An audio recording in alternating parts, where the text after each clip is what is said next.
have these papers on the wall, and the bottom of them is blank still. And this afternoon, we're going to get to that. We're going to give you steps for really using your BORs. And so BORs really have two purposes. And I'm going to start actually with number 2 because we're not going to focus on number 2. So number 2, you might be using a BOR if you have a child with a really, really pervasive challenging behavior, kind of like Tim, where they needed some outside help.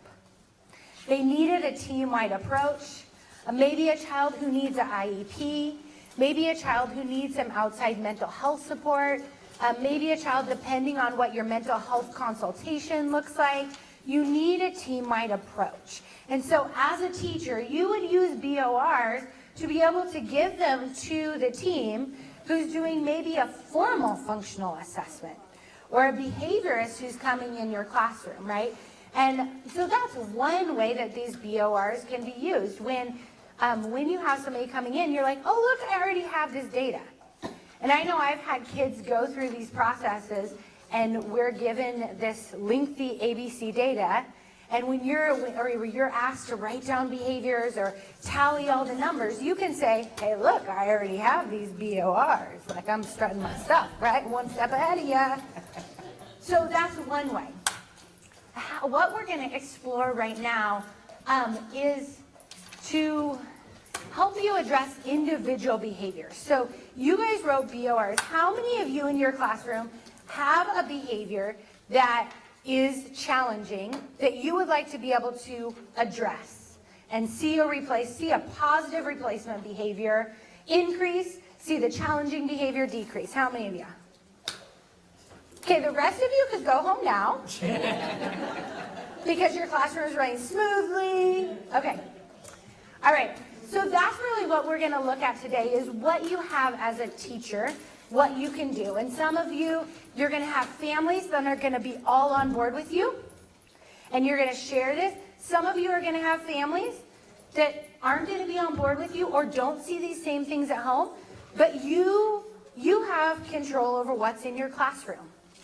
And that's what we're really going to focus on today.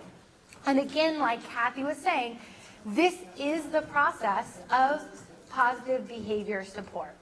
And we're going to give you really codified steps. Right. So how do we use BORs as teachers? I'm going to cover step 1 and 2 with you. And then I'm going to hand the mic over to Linda, who's going to cover step 3 and 4, and Kathy is going to cover step 5. But we're going to go through each of these individually with you. All right, and if you, I want you to remember that we're thinking about 2 things. We're thinking about that the most important things are what is the function, right? So through all these steps, if we can't figure out the function, we're just going to be spinning and spinning and spinning our wheels. And we're going to be trying things that aren't really effective. So we really want to be able to figure out what is the child communicating through the behavior. And that goes right back to the function, right? And how will you develop this little plan? Using the things you already know, right? Linda made that statement at the beginning. We already have all the tools that we need to be able to target most of the challenging behaviors that we will be seeing. All right, so step 1, communicate with co-teachers, director, and family members. So this comes to relationship, right? And you're going to hear this again and again and again, right? But I'm going to give you a tangible example. My daughter goes to a local preschool, and my daughter did fabulous the first months that she was there. But when I go and pick up my daughter, what I hear is, she had a great day. She had a great day. And then came this looming day a couple months down the road where she didn't have such a great day. And when she didn't have such a great day, I got a really good description of that not such a great day, right? Because I really want to know, like, what does a great day mean? Because She doesn't know any of the kids' names at school. She's 2. She can't really tell me where she played yet. And so I didn't at that time have much of a relationship with the staff. So when it came around that she didn't have much of a great day, I was kind of skeptical because the whole months that I heard she had a great day, I never really knew what had a great day meant. It never really, a picture was built for me. I never really knew what she was playing with, or I was not really connected.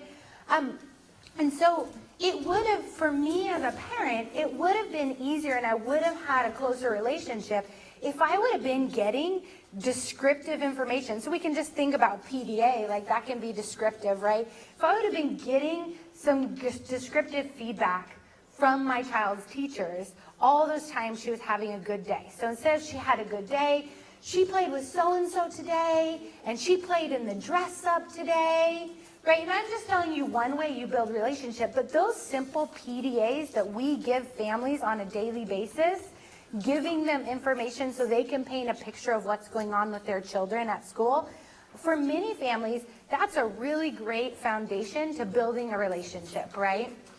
When you feel like you go pick up your child and the teacher who you picked them up from knows what happened during their day. If there's a bump on their head, they know how they got it, right? They don't say, sorry, I wasn't the one with them most of the day. We're not sure how he got that bump, right? Those little things go to building a big relationship. Regular conversations make it easy. You also want to keep your director in the loop, right? Because you want to make sure that everybody on the team kind of knows what's going on. So for better or for worse, you're in a marriage relationship with your director when you're working with them, and so you want to keep them in the loop. One way for relationships, so y'all, right behind the salmon-colored scripted stories is this, my teacher wants to know. Now, some of y'all, your binder, not just the man falls down on the pyramid, but the binder falls down on the pyramid, and it gets put up on that shelf. Everybody find my teacher wants to know right behind where you were at for scripted stories? Yeah, I see lots and lots of them. Flip your goldenrod PowerPoints, and then it's the third page back. También en español. Yeah, see? Right, raise your hand if you have not found it. Kathy, can you help? No, she has. Oh, you have found it, great. All right. Hey guys, guess what? I've actually used this before with families. It's not just a good idea. So when I ran a program, my teachers actually used this in their first family conference. So they used it as the whole base because their first family conference, their job was that the parents were supposed to be talking over 50% of that 45 minutes. So this is a great idea, and I think the takeaway, I'm not going to spend a lot of time sitting on this slide, but the takeaway is the kind of questions that you ask families are really, really important. If I have a child that has a challenging time, and I ask a family, tell me what's really hard about bedtime. Maybe, in their perspective, there's no challenges at bedtime. So they tell you, oh, we're good at bedtime. Maybe their child screams the whole of bedtime, but they've normalized that because that's what they've dealt with for 3 years. And he goes to sleep within about 45 minutes or an hour, which it used to be 4 hours. I mean, so there's no problem, right? We can take an hour over 4 hours. But if I ask them, tell me about your bedtime routine, then I'm just going to hear all the information, right? And they're going to tell me about what it looks like. Describe to me. So sometimes I'll ask families, describe to me what a Saturday morning looks like. Or describe to me what a Saturday nap time looks like. And then I'm not making a judgment to them if it's a challenge or not a challenge. I'm just hearing more about what they experience at home, which when I'm trying to put this puzzle piece together and I'm being a detective, it gives me more information about the child. And so this is great because it has those questions on there about telling about different parts of the day, about talking about what your child does. So you can either give this out to all your families to get to know them and then keep it in the folder for when you need it for that top of the pyramid, or you can give it out as a working with a family who has a child at the top of the pyramid. All right, step 2, gather information. Informal functional assessment, right? Kathy was saying it's that big word that y'all are gonna know, 50-cent word, on behavior during routines. So we talked about this, right? We've talked about that if you have a child that has really pervasive, intense, challenging behaviors, you're not just gonna have 1 or 2 BORs, right? Did you notice that Tim was wearing a red shirt in how many of the videos? Yeah, in at least 2 of the videos, right? And that was, so it tells me like that was the same day. And Tim was having those challenging behaviors in different parts of his daily routine. And so you're going to have lots of opportunities for BORs. Enrollment records. So somebody shouted out, and I'll repeat it so we don't have to use the mic. What good could you gain out of reviewing enrollment records or information from other caregivers? Why might we want to do that? It's not lunchtime yet. Don't go to sleep yet. What if you never see the enrollment records? It might be like, you're like, oh, I want to see these, but the whole team hasn't seen them.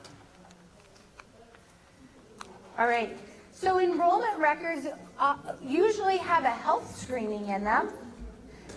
So one of the things we can do is look at a child's health screening. Maybe a child has never had a hearing test before.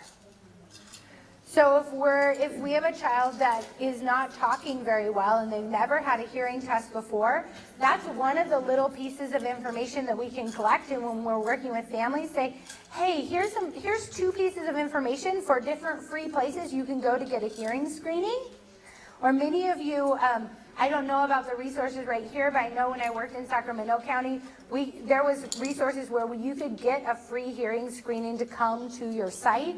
And so thinking through, I might need, if I have lots of challenges and I'm not engaged at circle time, maybe I've never had a vision test. Maybe I can't really see what's going on. And we talked about this last module, some of these. Maybe there's some background information that the family has written that happened maybe 6 months ago, maybe a divorce, or maybe a really important grandma in the family died. And maybe that could be kind of what's triggered, but it's been removed 6 months, so we're not even thinking about it anymore. Or it didn't really even come up for the family because they've moved past it. So they didn't tell you about, they haven't talked about it when we're talking about this challenging behavior, but the child is still processing and challenging with it. So lots of little things, and it depends on your enrollment records, but I know many of your applications kind of ask for what important things have happened in your child's life. When were your child's milestones? Like maybe you have a child who didn't actually talk until 2 years old and you have them as a 3-year-old. The parent didn't really even think to say anything about it. So there's lots of things like that, even as far as milestones. So identify the activity or the routine. So we've talked about this. You guys are like, I've heard this. When is the challenging behavior happening? Because that's when you're going to want to look at it. And you want to get your whole team. So that stack of BORs shouldn't only be from you. And maybe even there's going to be 2 BORs about the same exact incident. So maybe a child that has a challenging time, and we've talked a little bit about small groups, a little bit about circle time. So usually there's 2 adult perspectives. So maybe I write a BOR after the incident because I'm the one kind of supporting it. But maybe someone else in the classroom who's watching from the outside and sees it writes a BOR too. And we compare that and utilize that because we might have seen different things. Maybe you ask your director or a mental health consultant to come in and observe and say, during this 30 minutes you're observing, can you try to fill out 3 BORs for 3 different things that you see that you perceive are challenging? because it gives us that outside perspective.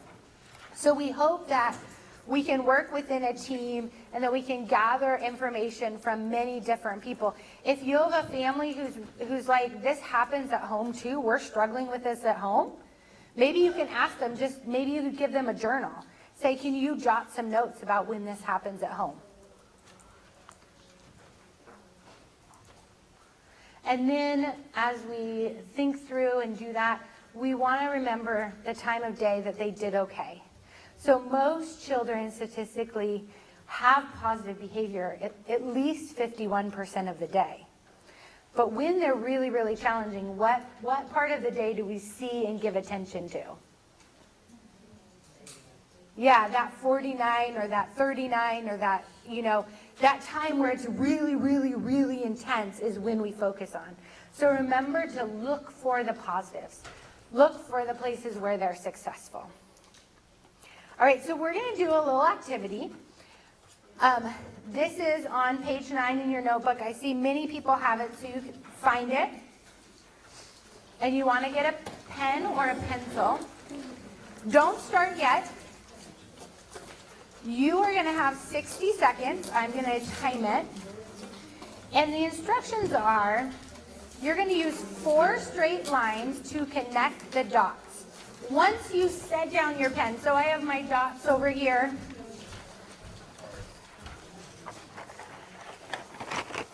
Who has not found their dots?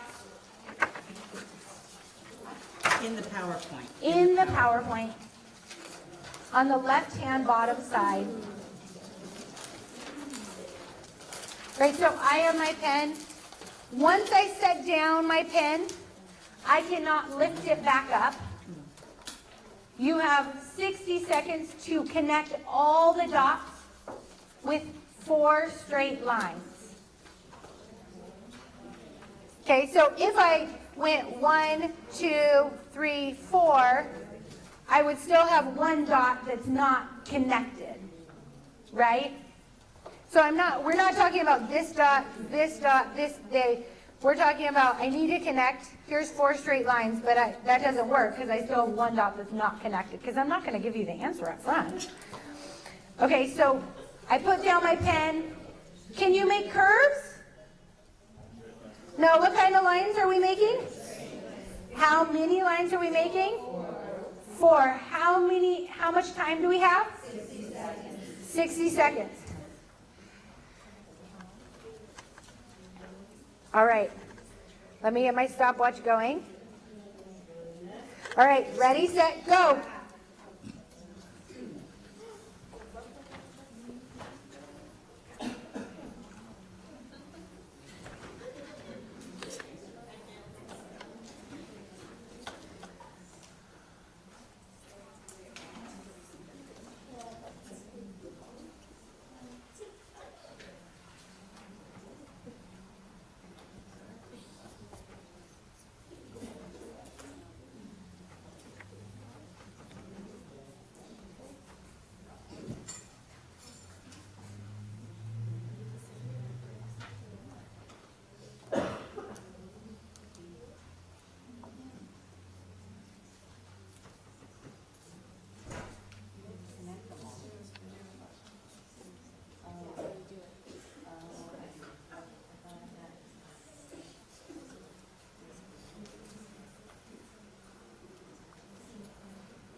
Okay, pencils up.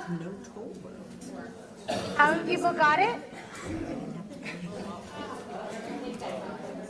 Let's show me. You got it?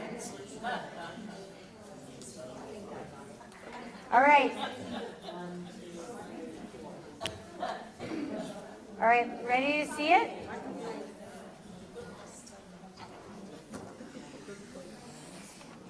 Where do I go next? Do I stop here? Now where do I go?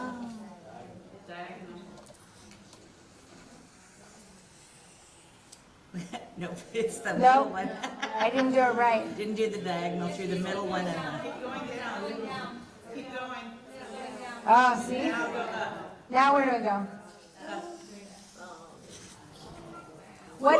Look, these are my, what do I have to do? I had to go outside the box. How many of you didn't think about going outside the box? How does this apply to what we're talking about? So sometimes with our children and our families, we have to, here we go, up on the PowerPoint.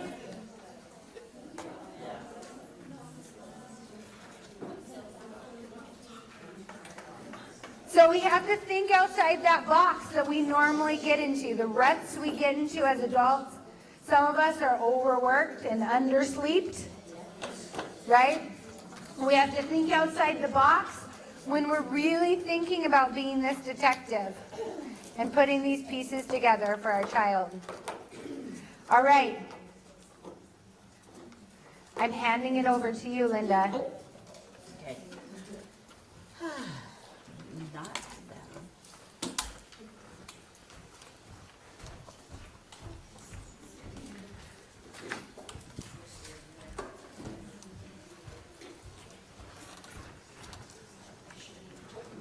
Moving faster.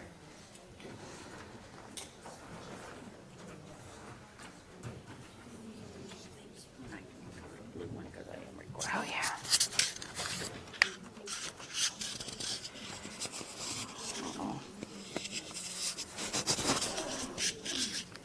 Give me 1 sec. That's why. I was pulling the wrong side. Okay, my knee's acting up. I hate getting old. So we're going to go to the hypothesis, another big word you get to use, and that's really your best guess. So as I heard some of you this morning describing that you were really thinking about all the possible functions, and that's exactly what we wanted you to do. But at some point, you got to start narrowing it down so that you can know what to try, right? So now that's what we're getting to in this process. So basically, when you have all the possible functions, that's when you start saying, what am I seeing across these 3 BORs that I've done? Or let me think about this as time. So you start looking about what do I think is happening? So for example, and you as a teacher do this all the time. Every time a behavior happens of any kind, you're already saying, I think he wants this. And then you approach it. Or I think he wants to tell me this. So often you do this, and you're right, that these are the kids when it's like, whoa, I did what I normally do and it didn't work. Or, gosh, this surprises me, his reaction. So you have to keep remembering obtain, avoid, express, obtain, avoid, express. So I had somebody the other day, they were saying, oh, this little girl just will not sit at snack. And I was there and I saw her. She was getting up and doing yoga poses and all sorts of things. And I said, well, what do you think she's trying to obtain, avoid, or express? And they're like, oh, I forgot about that part. So, it's like, okay, what is she trying to obtain, avoid, or express? And what would make the behavior change? Like if she was allowed to get up, they said, okay, we're going to take a little yoga break, and she got up and did that, would that change her ability to sit or not? Or is it really about, oh, I want my teacher to interact with me, and she's talking to that person. I'm going to get up from my chair and do yoga because then she'll look at me. So, which is it at that point? So we looked at, can we look at what that might happen with the child? So when you're narrowing down the functions, you have to think about what's going on. So many times we see a combination of emotion expression along with, and I want the toy. Right? So they may want to initiate social interaction, but they're also really excited so that comes through and they're expressing emotion. So you need to see, is expression the primary piece? For example, the child who is trying to do a puzzle and can't do the puzzle and starts throwing the pieces, and you come over and help with it, give her a piece, and she throws it. It's probably more about the emotion now, right? It's not about getting help for the puzzle. So that's one of the things to think about because I think we all have emotional reactions, but is it the primary reason for that behavior? Because in that case, it might have been. Or is it that she's a little frustrated, but she's just going, oh. So if you come over to help, she's still open to your help. So then it's more of getting help. Am I making any sense? So you can really look at that. So here's an example. We're going to walk you through a real child and have you think about it. So we have O, and he's been having some issues throughout the day, and he seemed to have the most problem during large group or circle time. So the team decided, and this is where it's really helpful when we talk about VORs, you don't have to, like do 45 in a day. When you think about a child, and let's think of Tim. Okay, Tim's probably hit most of his issues were when he was with other children, but without adults, right? Which is why they didn't really know what was happening, because the adults are not part of that activity. So they had to start watching Tim without being there, because when they were there, there wasn't a problem. That's why they videotaped, truthfully. But here, this group, we know, okay, he has the most trouble with circle. So let's look at our circle group time, and let's collect BORs, and let's, whoever's not leading the circle, use the BORs. And so they did 4 of them, and one of them included appropriate behavior, because they wanted to see if they could learn anything from when it works, what's going on for him. And so you have a big sheet of this, I believe, at the end of I think it's right at the end of the PowerPoint. There's a big sheet that has this on it, so you don't have to read it here. Yeah, so it's the last goldenrod page. So go ahead and look at that, and maybe you can see, read across and see if you can say, based on what happened before, the behavior, what happened after, and the functions, what do you think might be the common function looking through? Okay? So just read them over and talk amongst yourselves to see what's the common function.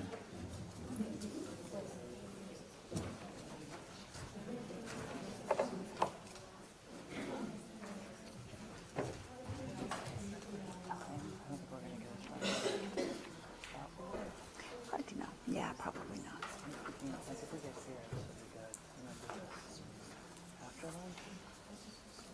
Oh, yeah, we didn't, I thought that's what we thought we were going to get, and I don't know that we'll get here. No.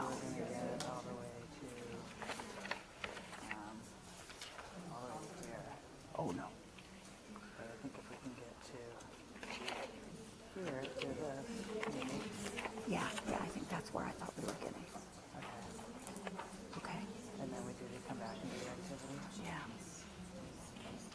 Well, we'll probably get to here. Yeah. So that we can. Is that step 5? Like introduce routine-based support guide and come back. Okay. Okay. Oh, can I look in your? I just want to remember what we said the function was for this kid. So when we get there, almost feels the void. Express emotion. Okay. That's most of it. Okay. So do you get were people able to read the one with the appropriate behavior? Did you see the one with the appropriate behavior? And see how you could use that? It's the third one down, right?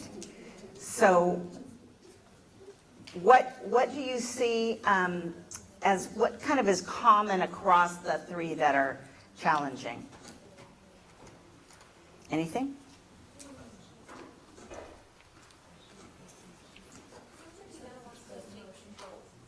So it sounds like he wants to obtain control. And I think there was a lot of avoiding going on. So he's avoiding waiting, avoiding things. So anyway, we're going to keep thinking about What's he trying to avoid? What's he trying to express? Because when things worked, he was able to express his emotion. He was able to control. So maybe gain control too. Okay. So we're going to look at how you design a teacher support plan. This is the bottom half of what's on the wall. This is the cool part, right? So here you go. You're going to have, you have many of these blanks in your notebook, and we're going to play around with the ones, but we're also going to write them on the wall. And so basically, here's what we wrote down for O. So we said that O is during circle and large group time when there's a single focus like a book or an activity with movement like dancing, he hits and moves towards the item and yells. And what happens after is he moves away from the group. And what we think he's trying to do is to avoid the task, express emotion, or maybe obtain control. But we landed on avoiding the task. He didn't want to do that task. So that's what's on the top part, right? So that you can see, you start with, so how do I prevent? So this is the three things we're trying to figure out now. So once you know what the trigger is, what happened before, it would be really nice if we could prevent it. That's absolutely the best, because if you prevent it, everything's good, right? So, you know, if you can prevent it, you want to focus on, is there anything we can do to make the event and the interaction that happens before, that predicts that problem behavior, easier for the child to manage? That's what we're really working on now. Can we figure out something that will help him not have that reaction? So if you're trying to find the prevention strategies, you want things that make it unnecessary. He doesn't have to leave the circle, or he doesn't have to do that. Can you change the environment, change the reactions, so that the likelihood will not? And you want to do something that's going to work. So you want to use what works, right? So anything that helps the child not respond or does not cause the problem behavior. You have all sorts of strategies that we've used from before. So one of my favorite examples that I gave to the leadership team yesterday is, let's say you have a cleanup song that you sing, which many people do, right? But now you've been doing this for a little while, but every time you start singing the cleanup song, child T starts screaming and throwing things, right? So the trigger for the screaming and throwing things is the cleanup song. So how could you prevent the behavior? Well, you could not sing the cleanup song, except that it works for everybody else, right? And the function of that behavior seems to be, it could be that we brainstormed these yesterday. Maybe he needs, he doesn't know that the transition's coming, so he is surprised by the transition, so he's upset, you know, and wants to continue his task. So then, to prevent, you could go and tell him, we're 5 more minutes and we're going to stop. So you give him notice. Or maybe it's that he doesn't like the noise. All the noise that happens at a transition is hard for him. Somebody said, well, maybe you give him some earphones. You go over and say, we're going to sing the song now. Put the earphones on, right? Or maybe he just really likes to be in control. So you say, well, here, will you help me sing the song? And he gets to start the singing. So he's part of that. He doesn't have anything to throw. He also may not be cleaning up, which bothers people. But then, you know, after he starts singing the song, you can say, oh, here, grab that for me, would you? And you kind of model some of that. So do you see how you can think about ways to prevent pieces? So here's what we did for O. So one of the things we thought is, let's give him a job during circle. So he has something that he's focused on doing. You know, so we want you to count how many songs we sing, or we want you to be the person who's looking to see who's sitting and being respectful, or you give him a job. You embed some preferences. We know he loves whatever it is, so we're going to try to make sure that he has opportunities for that. We might use a circle mini schedule so that he can see what's happening, because there's things he likes about circle, and he can anticipate, oh, we're going to do this, but then we're going to sing my monkey song or whatever. Give him choices on a visual choice board. And if we notice that he's starting to get restless, we're going to ask him, oh, do you need a break? And he's going to say, I need a break. And we're going to say, great, go take a break. So instead of him getting up and screaming and yelling, he's going to quietly walk away and then come back. Questions? Yes, Al. I have kind of a great example of that. We had a child who used to, at cleanup time outside, and it was a really big play yard, she used to dart and jet and giving jobs. So a really crafty teacher made her a laminated sheet on a clipboard, and she was a really savvy girl, and she knew how to like write, approximate already. And so her job was to take the clipboard. She had a space that was just her space. It was not in line. It was where she could see the whole line. And her first job on her little white thing that she filled out every day was to count how many kids there were and fill it in the circle. Then she counted girls, and then she counted boys. And this kept her busy the whole time while kids were getting lined up, and she was like in charge. We had to make sure we knew how many kids. We couldn't get into class till we knew how many kids. So then the teacher came to her naturally, how many kids? Okay, that's how many, or oh, we're missing one. And it totally, like, that's all it took to change the face of her not bolting and having to be chased at recess. There you go. Okay, the next thing you're going to look at is replacement behaviors. This is really critical because if we say he is trying to avoid the tasks and the way he's doing that is yelling and all those other things, we want to make sure that we're letting him do things that are appropriate but get the same function. So he wants to avoid the task. We're going to find ways that he can avoid the task appropriately.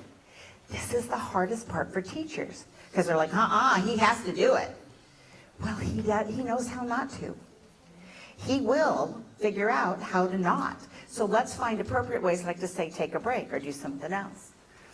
So if you are looking at that, you have to say, what do I want the child to do instead of the challenging behavior that is going to work quickly and efficiently and is something that either the child already can do or can easily learn.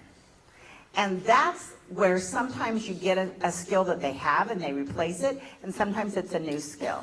So what you have to think about is this a skill deficit or a performance deficit? So for example, a child is hitting because they don't have the skill to use words, right? You can't say use your words if you don't have any.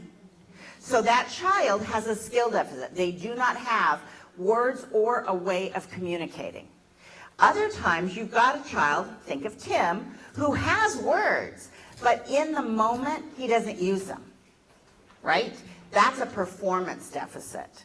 He's learned it's faster to just react, to push, to grab.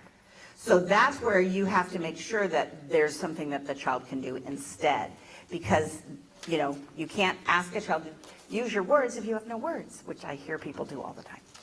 So when you teach the replacement skills, you want to teach them, anybody remember when we teach skills? Is it in the moment when it's happening?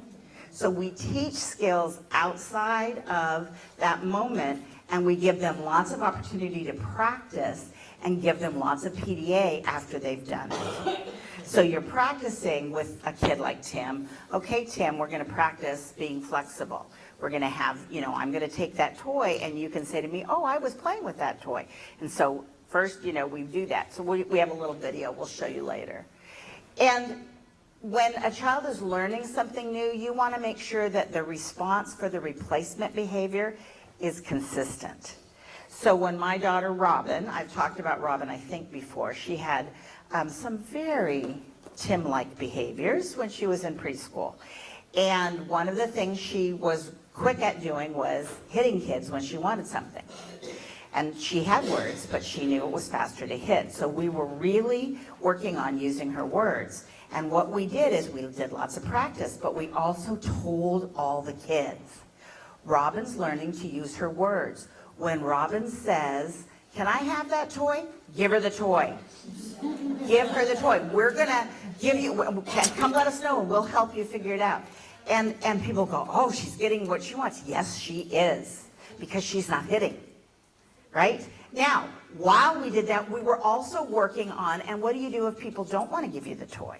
We were also working on teaching her some other strategies. But in that first part, we had to break her habit of, I want something, I hit. If I want something and I say, oh, can I have a turn with that toy? We want the other kids to say, oh, you bet.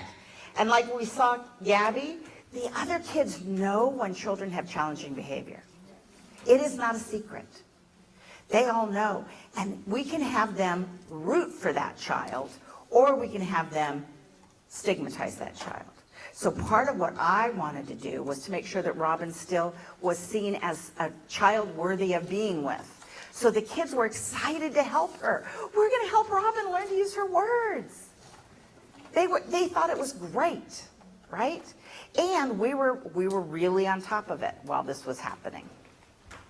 The other thing that you have to do is, it says, do it when it's not the problem behavior. You teach it outside of that, and then you come back. So let me show you a few examples. Here we go. Tim approaches a group of children to play iguanas. Remember this? He scratches a child on the shoulder, and the child yells at Tim and tells the teacher. So, right, that's the BOR. We've got the before, the behavior, the after, and we think, at this point, we think that Tim really wants to initiate play, right? But has no clue. So now, we're going to teach Tim to say, I want to play with you guys. Remember, Super Friend was written for him? I want to play with you guys. And here's what's going to happen after. When he says that, the children are supported in allowing Tim to join their play. So we may have to have an adult nearby to support this, but we want him to be successful in doing that. Okay, here's another example. I believe it's Tim again. Child takes the blocks that Tim had been playing with. Tim tries to grab the blocks, then pulls the child's hair. The adult comes running and removes Tim. We assume. We don't know because, of course, the camera stopped. So the function here is we think this is an expressing an emotion, and the emotion is I want to control my play. I want to have everything to myself. So here's something different. Tim stops is shown a cue card. Everyone can play with toys. That's right out of Super Friend, the little cue card. And he says, oh yeah, take a breath. And at that point, Tim turns to play with the toy ladder, and the teacher positively reinforces. So you'll notice that although Tim's problem was when adults were not around, adults have to be around during the teaching phase, right? That's the intense part. One more. A child is playing with the truck Tim likes to play with. Tim tries to grab it, pushes the child in the face. The teacher takes Tim away from the activity. So here's a different situation. Child's playing with a truck that Tim likes to play with. Tim finds the teacher and asks for help. The teacher validates his emotion, brings the solution kit, and asks the children to review. So see how it's the same behavior it's the same before, it's the same function, but now we have something else that he can do. So here's what we did for O. We want to teach O to use that circle mini schedule we gave him to see when his favorite circle activities will occur, and teach him to say, can I have a break, as a way of moving out of the circle while still being appropriate. And this is something I know is, again, bothers some teachers, but the truth is, if a child wants to get out of circle and they have challenging behavior, they will figure out how to get out. And it will disrupt everybody else. Whereas if they take a break and then they come back and you teach them about that, what you find is your circle better not be boring, because that's the thing I hear. Well, what if everybody wants to leave? I'm like, wow, how bad is your circle? You know, it's got to be fun. It's got to be engaging. Remember, group activities need to be direct, short, not a lot of one person sharing, another person sharing. That's just, nobody likes that, except for the one who's talking. So we want to give children that ability to do some self-regulation, and that may happen for kids by getting up and coming back. And then the last part is, how are we going to respond?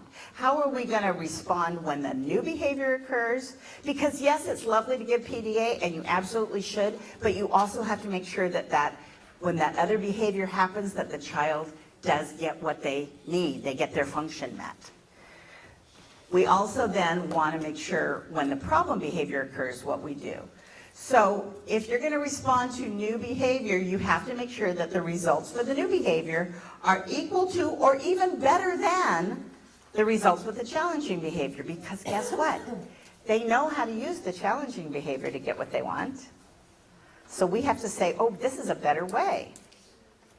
The other thing is, if they get the toy by hitting, then they should get the toy by asking. And that's what I already sort of said before for Robin. So if the child is using a problem behavior instead of the replacement behavior, you want to see if you can cue or prompt that appropriate behavior. So if a child starts to hit, you can show them a visual cue. Stop. Can I use friendly words? And for some children, eventually, they can just have those in their pocket and get them out. What am I supposed to do? Because now they've learned, oh yeah, I'm supposed to stop and ask. So here's one. He typically, after he does his negative behavior, he moves away from the group. So now we're going to catch him just as he is about to get up and prompt him to use the replacement skill, and then let him leave circle for a prearranged activity and give him a lot of PDA for remaining calm. You waited, and now you can go do the whatever box or whatever. We want to re-cue to look at the mini schedule because maybe the very favorite thing is coming next. So let me just show you, and I meant to have this, we were going to have this drawn beforehand. Look, I'm walking. So let me just,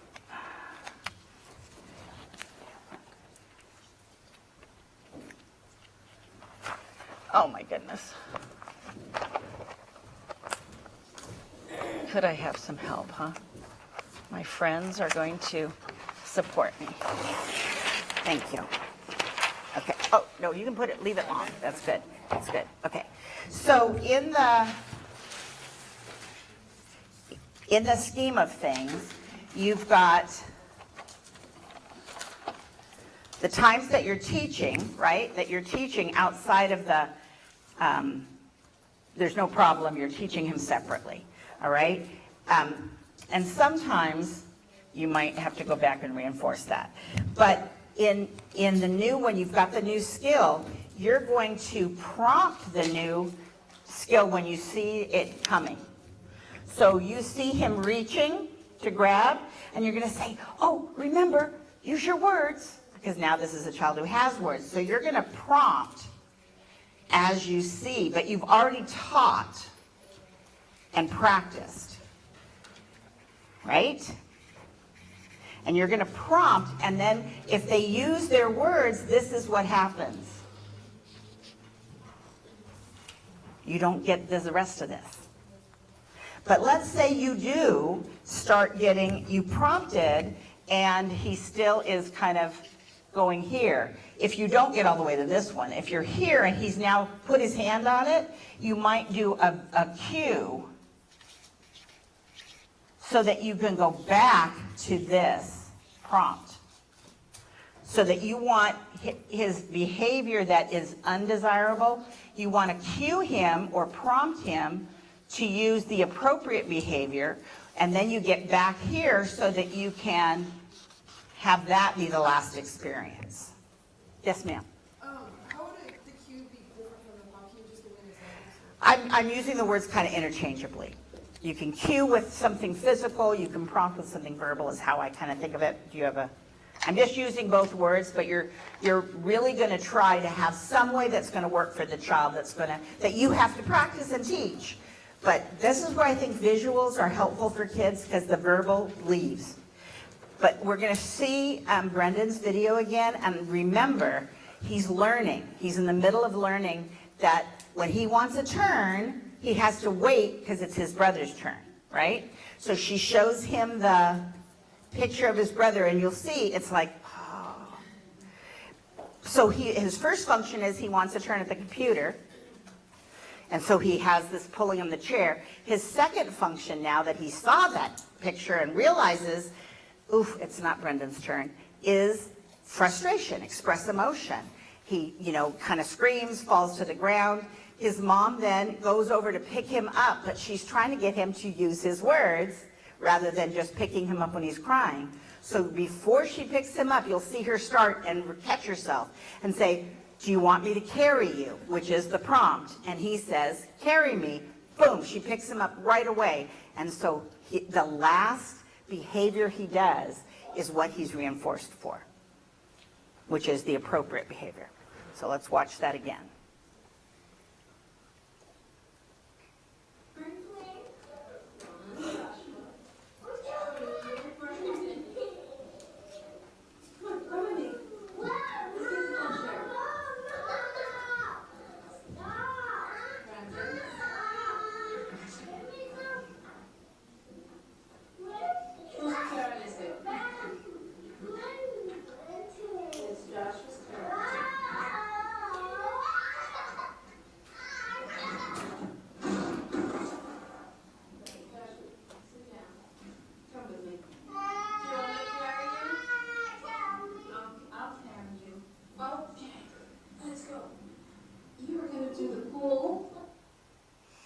So did you see how that happened? She's like, oh, would you want me? I don't know. She starts reading, you want to go to the pool, whatever she says. And then it's like, wait, prompt.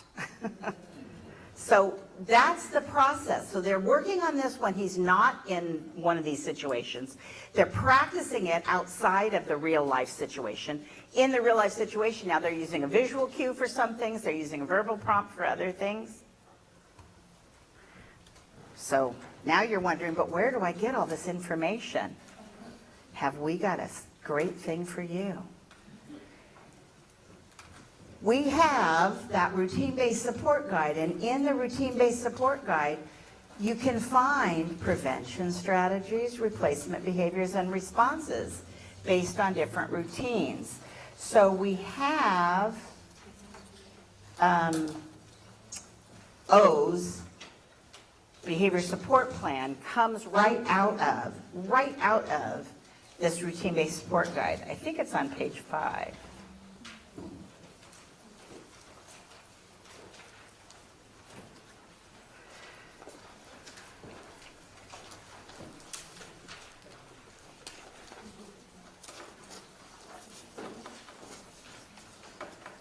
So if you look in the large group circle, so it's on page 5 of the routine-based support guide, and you look at the large group or the circle, it's the stapled really thick pack in the ivory colored in the back.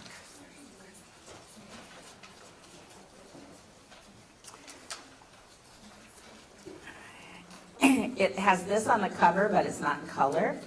And then there's a table of contents and circle time. This is all these routines that happen in traditional preschool classrooms. And then if you look at the routine-based support guide on page 5, I believe, it has a void task up at the top, right-hand corner. Did you find it? Do you see the things that I was just saying written in the prevent, address, and responses? So I didn't have to pull them out of my head. I got to pull them out of the guide. It's like having a coach sitting with you and thinking. It's very cool. And that's what we're going to get to do to kind of work on your behavior observation reports and the second half. Are you guys excited? Yes. It's so exciting when you get this. Now, I gotta prepare you. Not every single problem is going to be obvious in here. And some things you might be reading through the circle time and not finding any ideas, but then you think, oh, maybe it's the transition from circle. So then you go and look in the transition area, you might get some other ideas. So one of the things that we'll do when we get back from lunch is we will let you try to do this for some of your BORs. You have extra forms, and you can look at the function, look at the behavior, what routine was it in, where is it happening, and then see if you can get some ideas for ways you could prevent the problem, new behaviors or replacement behaviors, and then what you would do after. And good strategies, then we're not very successful. So you can take time during when we do go to a break, which is not quite yet, to look at the other ones in the room. You'll probably see a lot of things that are familiar. And then it'll be interesting as we progress through the day to see what beautiful plans we come up and the great ideas. I'm going to turn this over to... You have a few I have a few more more slides. slides. But really quickly, so we were talking a little bit about practicing, because some people were talking about, hey, we need to practice this. And so if for those of you who have professional development or teacher meetings available to you, sometimes it's really helpful, and I found with my staff, it was really helpful to practice outside of behavior that you're emotionally charged in, right? We get really connected with our kids, and we have a really vivid picture of them. So I actually practice in a really creative way before we start, using funny cat videos. How many of you like these funny cat videos that you can pull up on YouTube? Where the cat is playing with the ball of yarn, or one cat attacks another cat, right? Some of you are giving me a really odd look. Okay, there's a lot. How many of you have heard of YouTube? How many of you people engage in behaviors on videos? It might be funny, it might not be funny. How many of you know that this BOR, you're looking for the behavior, you just have to find it, and then all you have to do is say what comes before and after in a way that a video shows. So using YouTube and making it something light and funny is sometimes a great way to practice, because as long as you define what you're all looking at, we're looking at the cat jumping on the other cat, that's the behavior, then you all get to practice what happened immediately before that, and what happened immediately after that, and did we only use what we saw? Did we not use the cats were playful? I don't know what playful means if you're describing it to me without the video. Or the cats were angry at one another. I don't know what angry means if you're painting a picture for me. So that's just one little hint of ideas for those of you who want to practice doing this kind of in a neutral environment. Okay, I like those cats and cucumber videos. Yes. I don't really understand it, but for some reason cats are scared of cucumbers. If you Google, you can Google anything on the planet and you'll find it. I think at your school years ago, there's this kid that was super obsessed with vacuum cleaners, and his parents like, there's lots of videos on YouTube about vacuum cleaners, so they normalized that into, sure. I'm like, oh my goodness, wow, YouTube makes everything typical. It's great that everyone can find their community, so vacuum cleaner lovers unite and learn how to play with your friends. So understanding behavior helps. If you understand behavior, that's when you're going to be effective in supporting children in healthy social emotional development. If you understand what's happening, you're going to be able to support it, and that's we've done a lot of work on that, and we're going to continue to do a lot of work on that. And it's super challenging. It requires a lot of reflection and a lot of checking in with the team, because it's super easy to fall back on old habits. It's really easy to fall off the pyramid. So you really got to keep each other on the pyramid. And you can do it. Just like when you fall off exercise, you're like, I can do it. I can get there. And you've got lots of strategies to choose from. We're going to be using that really beautiful routine-based support guide later. So again, we got to understand the behavior if we want to change it. And some of these behaviors, they're going to require a lot of BORs to understand them. You're going to select strategies carefully. We want to select strategies that are effective, right? So using what you know about the child and the behavior struggles to select the strategy, and we're going to spend a lot of time later on doing that. You get to actually you get to pick strategies to plug into the bottom part of that chart. If you match the strategy to the function, that's when it's most effective. So again, getting that function right. If the function at nap time really is sensory stimulation, he's just a guy that really needs to jump before nap time. And you plug that in, great. You might plug that in, and that just escalates him to this point beyond belief. You're like, ooh, okay, not the right strategy. Or different way of giving him proprioceptive input. So you really want to think about, as you get better at identifying the function, then you're going to identify effective strategies.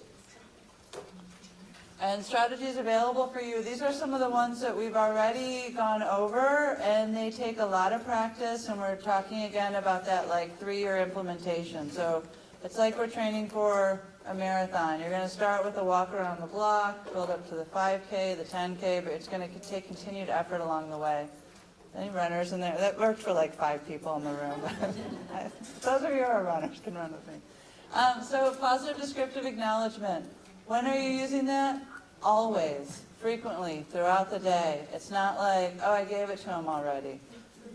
It's constant. It's just the way you talk. So when you go out in the real world, people are like, I feel really good around you. Like the way you talk's kind of weird, but I feel really good. I feel like it's cool. Like with the clerk, you're like, oh, you know, hi clerk at Trader Joe's, you greeted me. That's so respectful. And the clerk's like, thanks.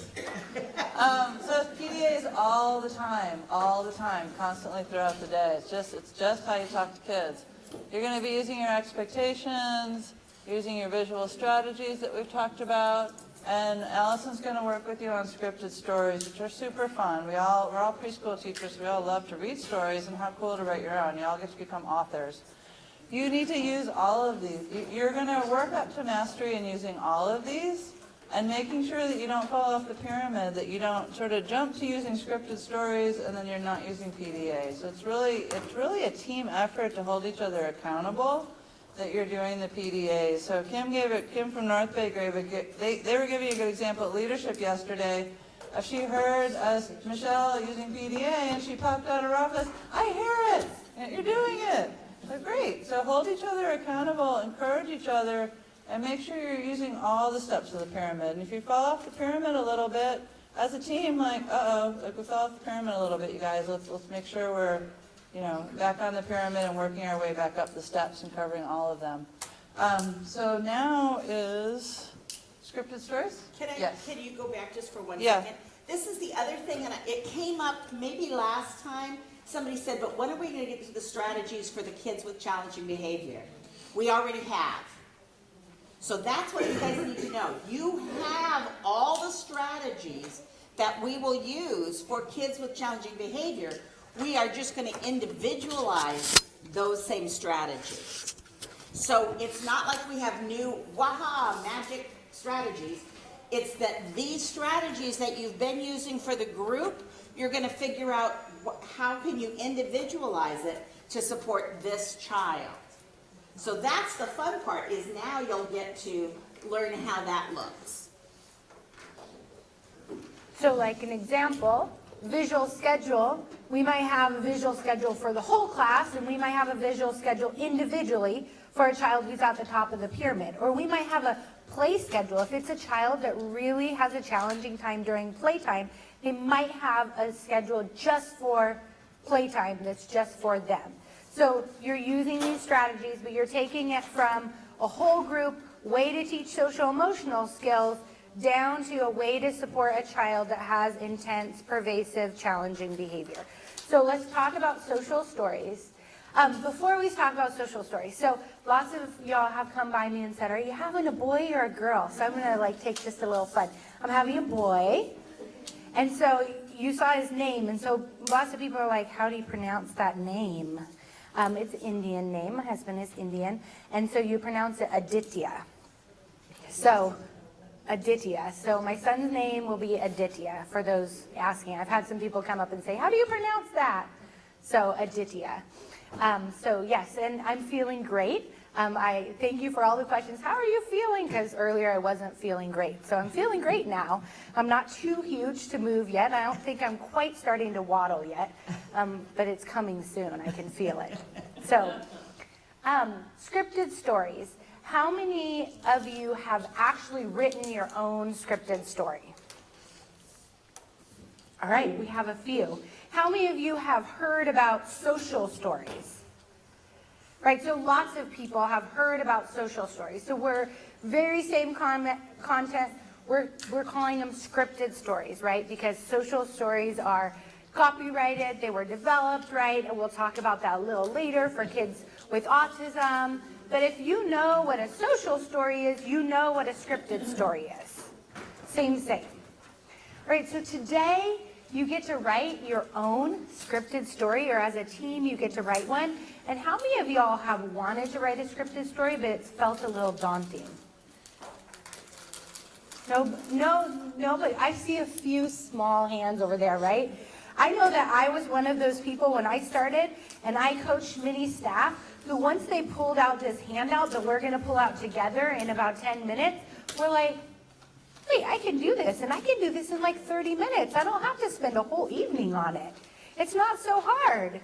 And so I hope that that's the place you leave today, is saying like, I can write a scripted story. I have an idea. Like, let's sit down and bust it out. It's not that hard. So we'll talk about, and then we'll talk about ones on the website, right? Tucker, Sonia, do you guys remember last time we showed the website? We gave you a few examples. And all the ones on the website, and there's going to be more this summer, right, Linda? They're going to get put up, a bunch more that WestEd is working on. They're going to get put up on the website. They're all in PowerPoints. How many of y'all know how to open a PowerPoint? Most people, right? You can go in and you can delete a picture, and you can replace a picture. You can go in and you can change the font. So for those of you who are like, oh, I saw so-and-so's social story, it's like printed and it's laminated and it's got photos on it. Like, I'm not that tech savvy. All you have to do is download one of the ones off the website, and then you can change it to modify it. So like Tucker the turtle, if you have a child who's not dealing with angry, but is overly exuberant, I could think of a child I work with on a regular basis who gets really excited, but doesn't know how to calm themselves down, and as a result, sometimes kids get hurt, other kids get hurt, or other play structures or playthings get kind of scattered, then you could just modify Tucker the turtle, because tucking and taking deep breaths works for calming down when you're really excited, very similar to if you're super angry. And so there's lots of ways that we can modify social stories that already exist. So how many of you remember Tim? What color shirt was Tim wearing? Red shirt, right? We remember Tim in his red shirt. Super Friend was originally written for Tim. But Super Friend, we've talked about it in the past modules, about something we can teach our own class. That's teaching a social emotional skill. But really it helped Tim practice, and it was individualized for Tim, right?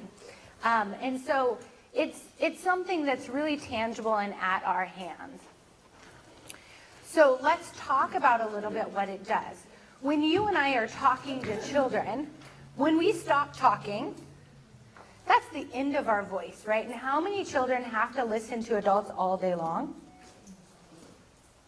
Y'all, sometimes when you have to listen to an adult all day long, you start to tune them out. Right? No, never. I've never tuned my husband out before. Never. So a scripted story produces something that lasts beyond what we say. The other things are amazing. How many of you know a child who doesn't like to read a book? A few. But most children like books, right? And would they like books the same if the books didn't have any pictures? No, right? So our scripted stories are just like good quality read-alouds, right? They have the words, but they have a picture, because the picture leaves us with an image. And those images pop back up.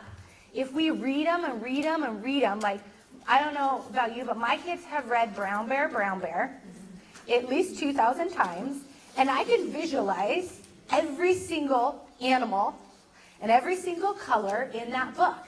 And the more we read them, the more it pops back up into our mind randomly, right? When somebody says a bear, I think about the brown bear. So we're building a script for children in their brain to help them.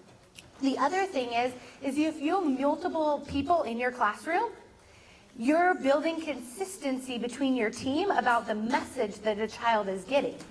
So one person isn't describing what you should do this way in the replacement behavior, and one person is describing it a little bit different. Everybody is reading that scripted story, so the child is getting a super consistent message about what those replacement behaviors are. So those are things that we can think of. The story must match the child's symbolic and receptive communication level. So when you go to write your stories, or when you're picking stories offline that you're going to modify, you want to think about the younger the child. So Brown Bear, has many, many less words, right, than Peter Rabbit, right? Am I going to read the full Peter Rabbit story to a 1 or a 2-year-old? No, right, not even a 3-year-old probably. But Peter Rabbit, I could totally read to like a 5, a 6, or a 7-year-old probably, right? So think about that, just how you pick good quality literature for your children. Think about that when you write your social story. So if I have a child who's younger chronologically or younger developmentally, I'm going to use less words, and I have to pick whether I'm using symbols like stick figures, right? Or if I'm using like clip art, kind of what you can get off Google Images, or if I'm using real pictures of the child, of the friends, of the things in our classroom, of the playground at our center. So 3 categories you have to pick from, and then you have to pick how many words are you going to use in your story, because you want that to match your child. And I also want to make sure that I'm writing it from the child's perspective, not from my perspective, right? I want it to be super duper engaging to the child. I want it to grab the child's interest, and we'll talk more about that when we look at the example. So there's only 3 parts to a scripted story, and when we break them down, it makes it much simpler. So I have descriptive sentences. So I'm talking about what's happening, who's involved, what are they doing, why are they doing it. So that's kind of describing the context. Perspective sentences, right? Perspective, how does somebody feel? How does the child feel? How does somebody else feel, right? Sometimes, and why social stories were made for kids with autism is because they have a hard time figuring out how other people feel or processing that sometimes, right? So this is a beautiful part of a scripted story, is we can help describe to a child what another peer or adult might be feeling, how the toys might be feeling when they get broken, etc. So those are your perspective sentences. And then you have directive sentences, exactly what you want the child to do. We want to think about what we've learned through the cephal and the pyramid about stating it positively, right? We don't want to say we don't run inside. What would we say instead of we don't run inside? I try to walk inside, or I walk inside, right? So we're going to state it positively. And these are actually, we'll talk about, these are what we want to do the least of, right? Because if I write all about, I'm walking inside, I'm using my quiet voice inside, the kid's going to be like, yeah, I hear all those things from you every day. Tune out, right? So why we see these descriptive and perspective first is we want to have 3 to 5 descriptive and perspective sentences for every directive sentence. So we're going to fill our story mostly with how the child sees it and describing what's going on, and have less directive sentences. Those directive sentences want to be something you want the child to cling to, so we want to give a consistent message.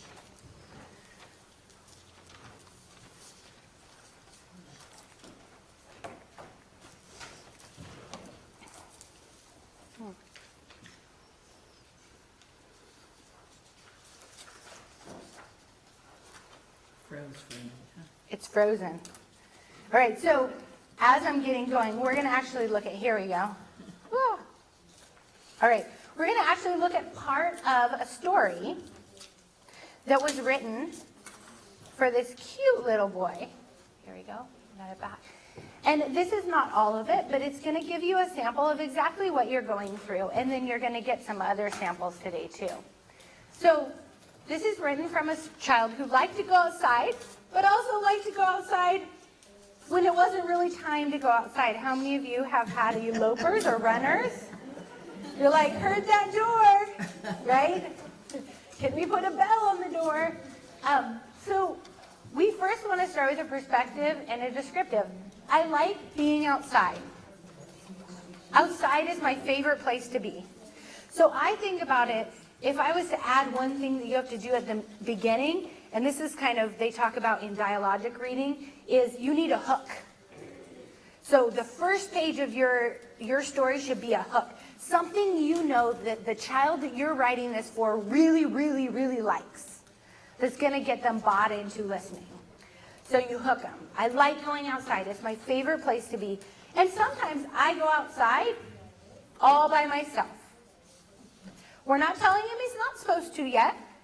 We're just stating a fact. All right, so lots of perspective. We're really touching what he likes to do right now. I love going outside and playing on the playground. If I go outside alone, no one knows where I am. How often do you think that he stops at that door and he thinks, if I go outside, no one knows where I am? He doesn't stop at the door and think that, right? Sometimes when people can't find me, they can get scared, and sometimes they can cry. So we're starting to build in him. We're teaching a social emotional skill, right? We're helping him understand how other people feel and how he might feel. All right, so here's our first directive on page 3. And it's really clear. First, I need to tell someone I want to go outside, and then I can hold hands, and we can go outside together. When I hold hands, descriptive, I am safe. When I hold hands, I am safe. And here we went from a picture, but where could we put those two things? On the door. So I've read this, I read this before time. If I know he goes outside during circle time, then I'm going to read this before circle time every day. And I'm going to put these icons because then it's going to draw his mind back to that. It's just like if I read Brown Bear and somebody posted a big fat brown bear on the door, I'd be thinking about Brown Bear. So we want to use things in different contexts. Now we're pulling his brain back to that. Oh, wait, I got to go ask. Right? And that adult is going to be close. We've talked about proximity. That adult's going to be right there waiting. Ask me. Here we go. And then we're going to take him outside right away, right? I'm getting involved in this. All right. Perspective and descriptive. When I go outside, I can run, I can jump, I can play games and have fun. I like going outside with someone else to play with me.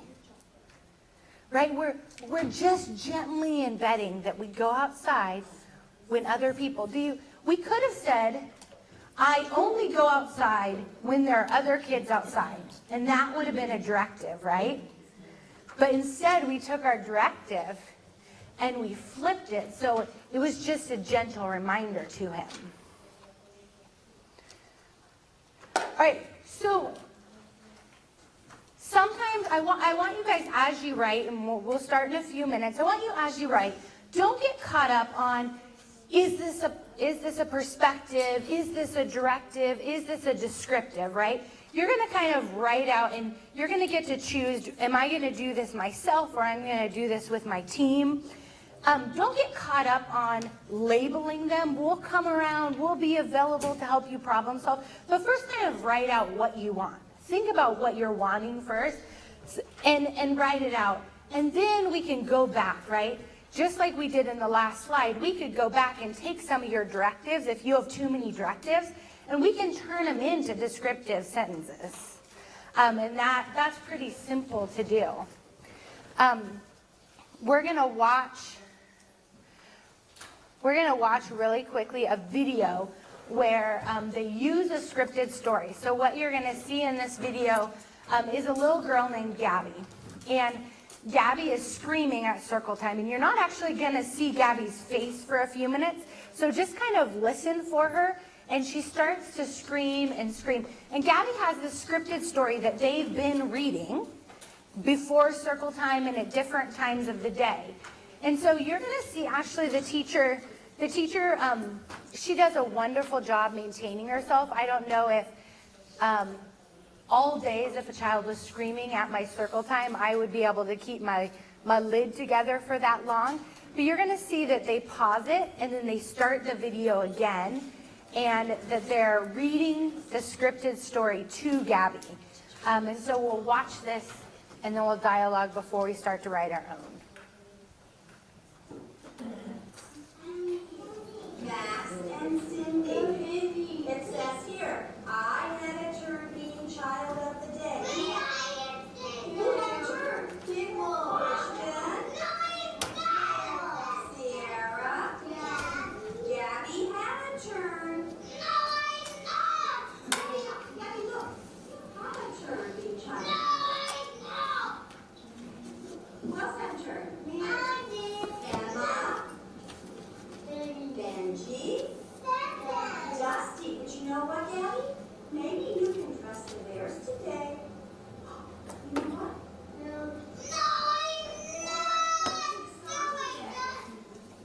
Well, here, let's read it. We can. Let's go. Let's read it first. I can sit on the beach. I can sit nice in circle, right, Max? Can you help her read it? My friends and teacher like it when my voice is quiet.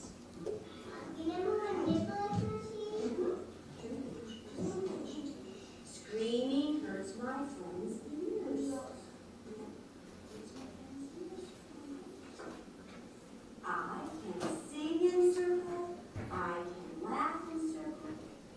And I can make friends in circle. Sometimes I feel like yelling, but yelling and screaming hurts ears. Okay, you're not going to scream anymore? You want to finish the book? All right, so somebody tell me, what was so beautiful about this video? Everybody was involved, right? It wasn't, Gabby, you were screaming, go sit in your beanbag and read your story, right? That was a really flexible teacher. What else?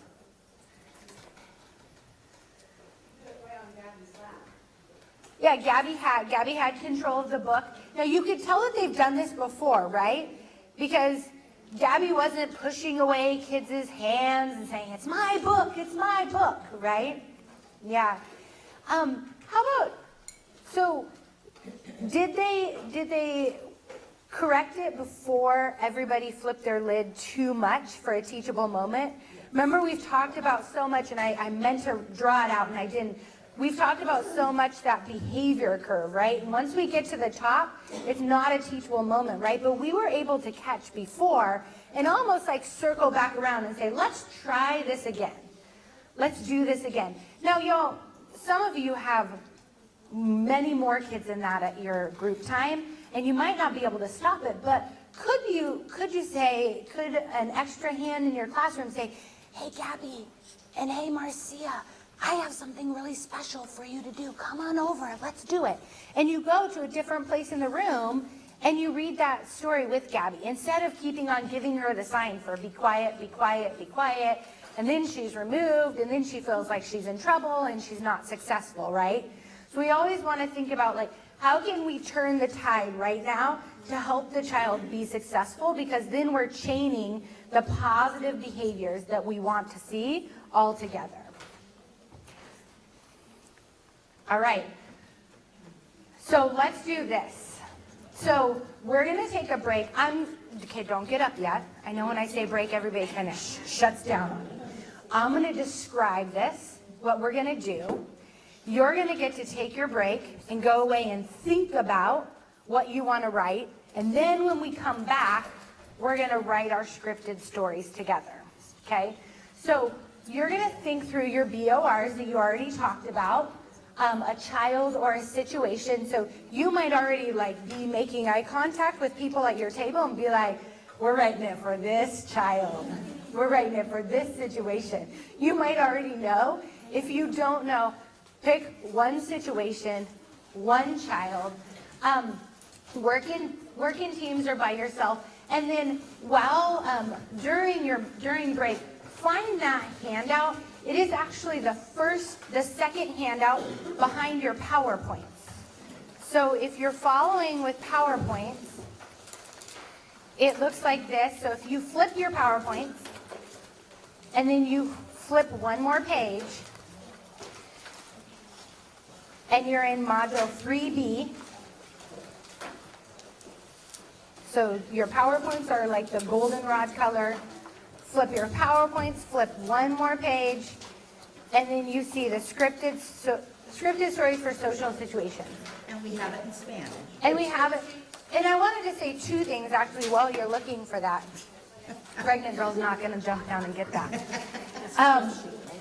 We have all the handouts, so we have a lot of 4 different things in Spanish. So at the break, please do 2 things. Please pick up Spanish stuff.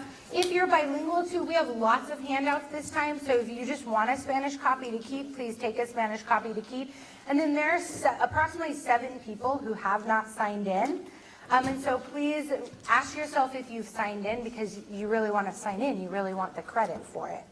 Okay, so on the back of that handout, if you turn it over, you're going to see example scripted story without the pictures, but you're going to see an example for nap time. So you kind of have something written out if you need some ideas. And I don't know if you guys noticed, but Gabby's social story that they were reading, that was just a modified version of I Can Use My Words, which is on the Cephal website. And so you can think about some of those other stories that you've already printed out and be able to kind of use those as well as a template for you. Is there any clarifying questions about the activity? Three you can usually get through. 5 is like, my groups could never get through 5 frogs, but 3 we could do. Some days we're just doing 2 frogs. Some days it's really like a 1 frog day. So get your 3 frogs ready. We got 3 green and speckled frogs sitting on a speckled log, eating some most delicious bugs. Yum, yum.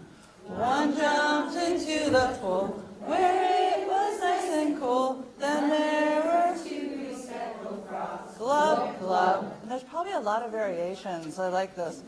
2 green and speckled frogs sat on a speckled log, eating some most delicious bugs. Yum, yum. 1 jumped into the pool where it was nice and cool. Then there was 1 more speckled frog. Glub, glub. He was sad. He missed his friends. Does anyone have anything to do to make the frogs feel better? What's that? Give them flies. Great idea. That's a way to take care of a friend. You're being very friendly. We got our 1 lone frog. 1 green and speckled frog sitting on a speckled log, eating some most delicious bugs. Yum, yum. 1 jumped into the pool where it was nice and cool. Then there were no more speckled frogs. Glub, glub. There were no more speckled frogs on the log, but where were they all? Swimming. How fun is swimming? Now all the frogs are together again swimming in their pond, having a good time together. Okay, thanks you guys.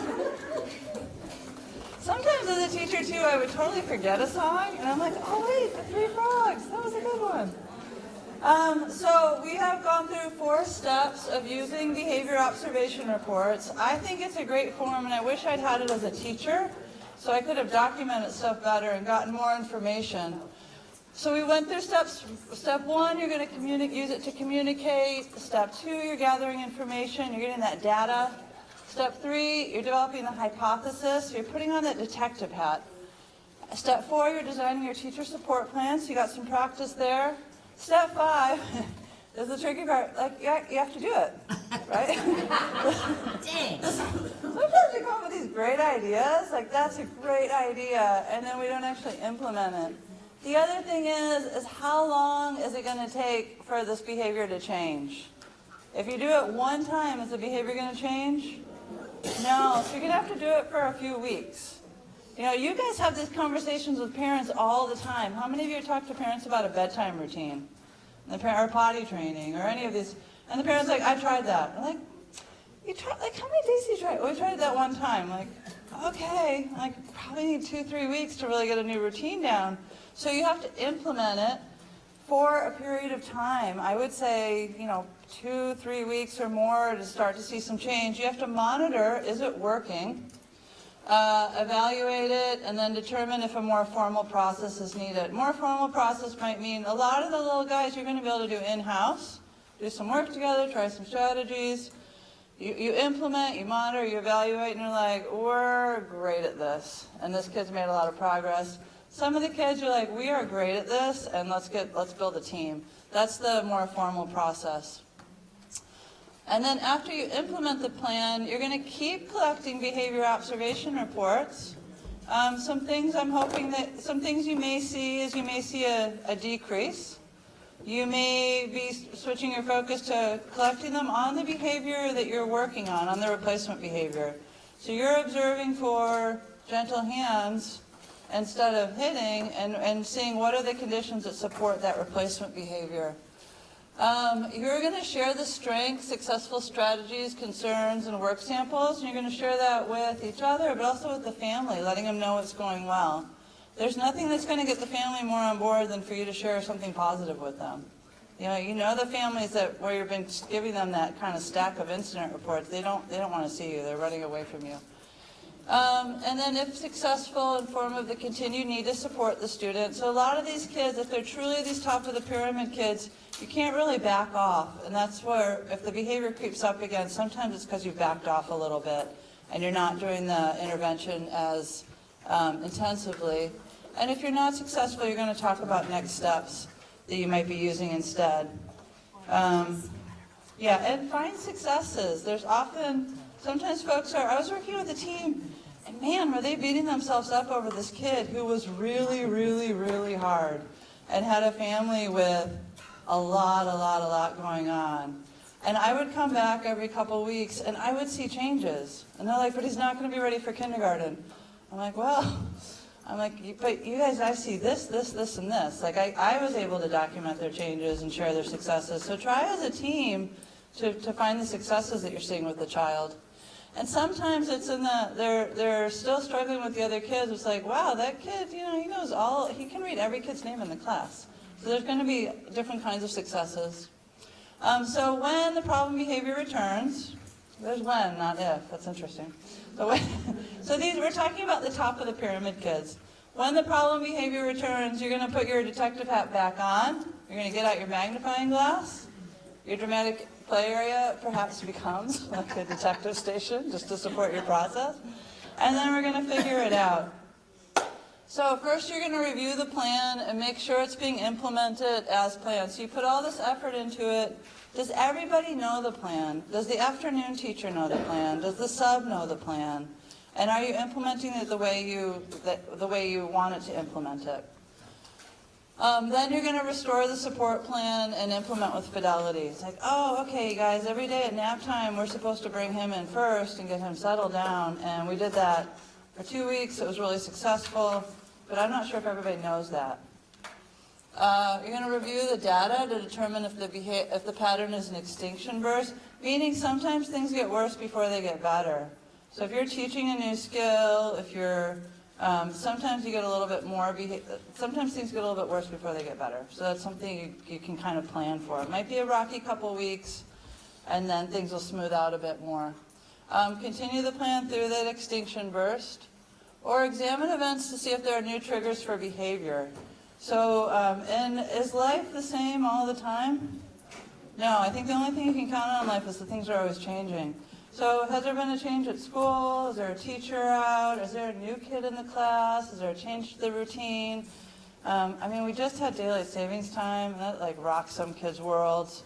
Is there a change in the family that may be changing things? Sometimes the new trigger can be growth that the child's made. And I was thinking about Erin, one of my staff, and she had a little guy who probably has some other developmental things going on, did not want to play with kids at all. And we got called because they were worried about his development. And a behavior routines were really hard. It's hard to navigate him through the routines. So some progress was made with that. Then he discovered other kids. And he's like, these guys are kind of interesting. Kind of wanted to play with other kids. So then had no skills.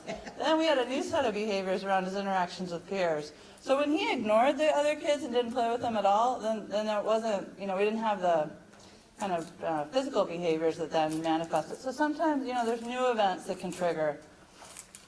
I'll kind of maybe elaborate on that story, but And then, so you're going to add components to plan to address new triggers. So with her and her team, then they have to plan some for that child's interactions with peers. You may need to check in with the family, like there's a new baby. It's like, okay, we're going to have new baby curriculum in the dramatic play area. We're going to read books about new babies, and we're going to find out what the sleep patterns are at home too. And then you're going to conduct a new functional assessment to develop new support strategies. So maybe like, okay, we got this down. This child now goes through the morning routine, but we have a different challenge here. Or we've got nap time down, but now we've got a different issue, because then they actually sleep and wake up from nap time. We got a different challenge there. So those are that's some part of that monitoring and thinking about when problem behavior returns. These are our steps again, the process of using them. And then if you do bring in a larger team, if you have access, so in Sonoma County you have the consultation project, Marin County, you're knowledgeable about your resources, so you have different consultants you can call. It might be, support team might be school district, support team might be if the family's working with someone privately. So learn your resources. That's another big thing, is learn what the resources are in your community and build those relationships. So positive behavior support with a larger team is same, establishing a team and identifying goals, and you guys are part of the team. So if you're, sometimes I get a little frustrated or something, concerned. Sometimes I have feelings around how my early care and education colleagues are not considered part of the team by maybe special education. You guys spend more time typically with the kids than anybody outside the family. So know that you're part of the team, whether it be special education. Some of you are working with kids in the child welfare system. So who should be on that team? Again, gathering information with the team, developing a hypothesis. You're going to have a few more heads to think with this time. Designing behavior support plans, same process, just with more people. And if you're doing those BOR forms, you've got great information to share back with whoever's coming in. Can I just say something? Yeah. And as a person who's gone in and helped people do behavior plans, you don't take 15 minutes. It's not, I just want you to know, it's not something that just happens in 15 minutes. If you've got a child that's really puzzling, it takes more time, and it does take more brains sometimes. And a kid like Tim, they had to really pull a team together and think about it. So don't feel like, oh, we didn't find the perfect answer. That's why they're at the top of the pyramid. It's not always clear. We have to gather more information. We may not have figured it out yet. We have one example here. That wasn't enough. So. And my team, I'm really working on this, but we don't have magic wands. Totally like on the wish list, first 5 Sonoma County, we want some magic wands. We don't have them yet, so we're going through the same process you're doing. And the more we're all working on this together and kind of have like shared vocabulary and shared ways we're doing it, I think the more successful we're going to be. So that's our process. Here's an example of Tim's support planning chart. And this is in your packet, one of the things to note with those replacement skills, so when you guys were doing this, one of the groups I was with did a nice job identifying the function, and then I typically, and Linda, correct me if you do it differently, I typically start with the replacement skills. So after I've done that top part, figured out the function, it's like, well, what do we want to replace that with? So with Tim, it was asking to play, turn-taking, flexibility, accepting others' ideas and space, asking for teachers' help, saying what he is feeling. And with the teacher support plan, you want to have 3 or 4 ideas in each category, because usually like one's not going to be enough. One would be going back to that old idea, there's one solution for every problem. And with these kids, you need a repertoire. Teachers are great at having a whole small T toolbox of ideas. So you want to have a variety of ideas and a variety of ways you're approaching the behavior. So you want to really kind of make that robust in terms of the boxes and the ideas that you're putting in there. And then here is Tim. He's wearing a yellow shirt. So it'd be cool if we're just going to put like all kids in, okay, they're having a hard time, we're just going to put them all in yellow shirts. And that's going to change behavior. Some of them are already wearing yellow shirts, though, and they still have behavior. So we're going to see what Tim looks like after he's had some intervention. Well, this is actually them demonstrating. Oh, right. Okay, so yeah, this is an example of a teacher working one-on-one with him doing direct teaching. So you might not have the opportunity to work, sometimes you'll have the opportunity to work one-on-one. You can also do this in a small group. Pulling, I was talking with the school I'm working with, and they have a very challenging kid, but he's got a buddy. It's like a big, robust kid, and I'm like, perfect. I'm like, pull him and his buddy aside and work on this, because they'll both be getting lots of connection. Maybe another one, too, who's a good person, and work on some of this direct teaching. And then Allison,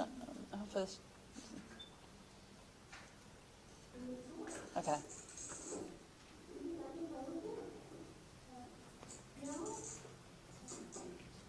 Well, can I play with you? Yeah? Thank you. Hey, good job. Oh, thanks. Sure, how about you play with this one and I'll play with this one? Good job. You did it. So she hadn't known about PDA yet. Yeah, so what were some opportunities for PDA there? When he traded the toy, what would be a PDA she could have said? Yeah, so Andrea gave a great example. Say what you see. You traded the toy. PDA plus, you're being friendly. Awesome. So here's another example of, so it's an example of that direct teaching. Okay, what is the skill the child needs? Are we going to be able to teach it in large group? No. Are we going to be able to teach it in like our big small group? Because some of our small groups are 8 kids. Are there little moments in the day where I can pull that child and a couple other buddies aside? Maybe. But maybe they arrive early, maybe they stay a little late, maybe there's those moments we can do that with them.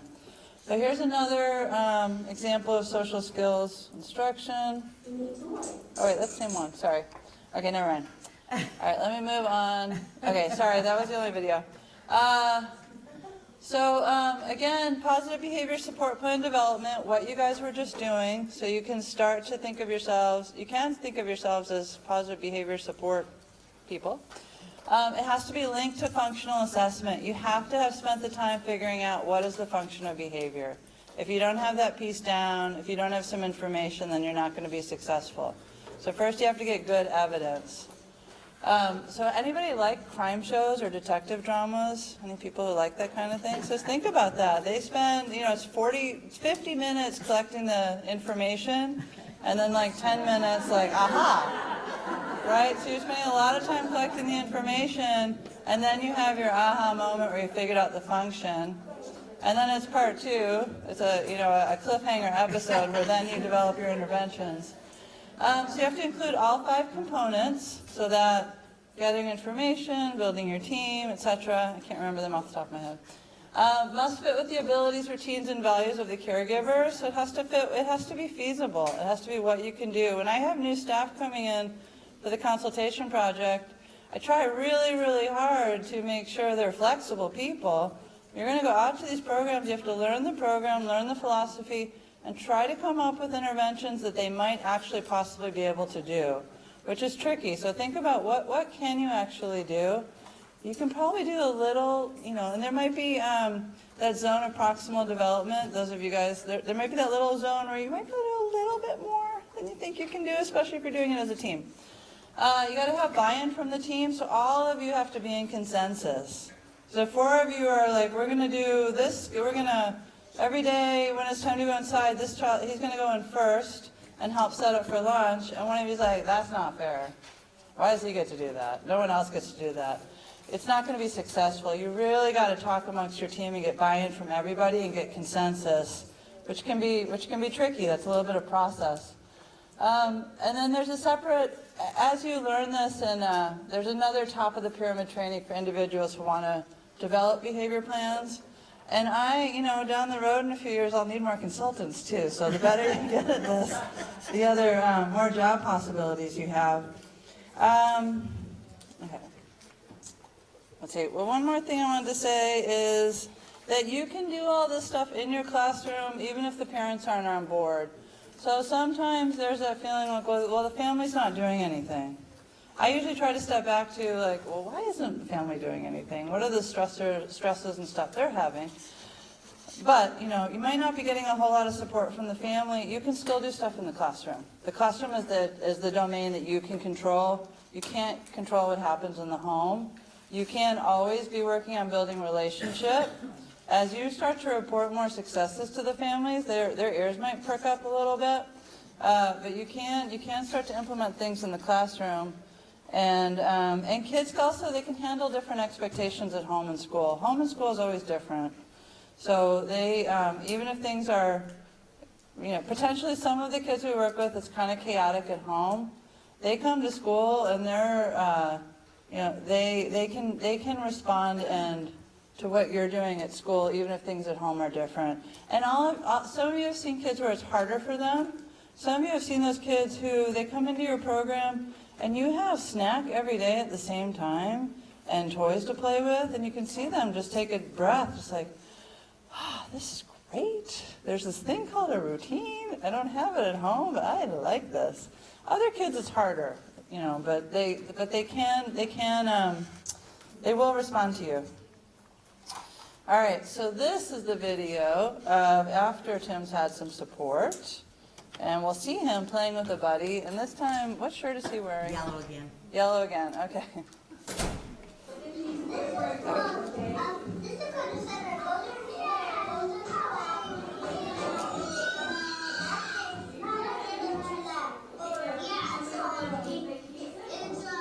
It's a profile. What? This profiler doesn't have any message on it.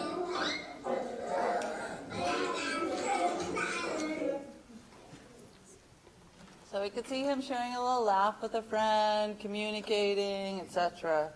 So that's what it can look like. And then Linda, I think this is your part. I think it's me again. Okay. So we got our two buddies. We got Tim and Brendan. So now we're going to go back and meet Brendan and his family again. So you all remember Brendan, right?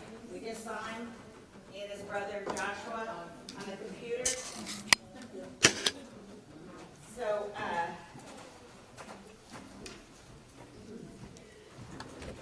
Brendan's family,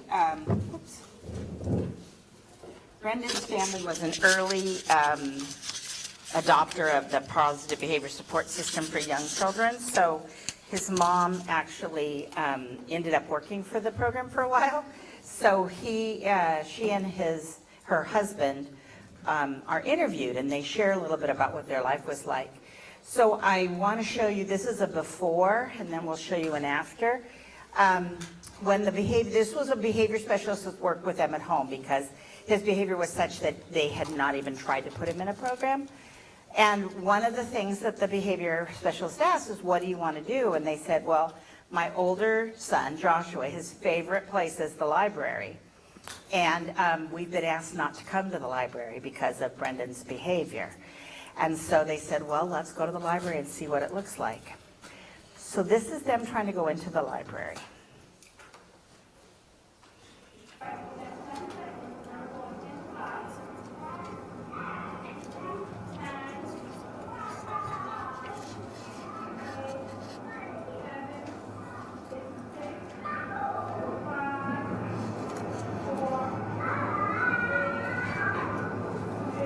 You would not do this. This is his mother.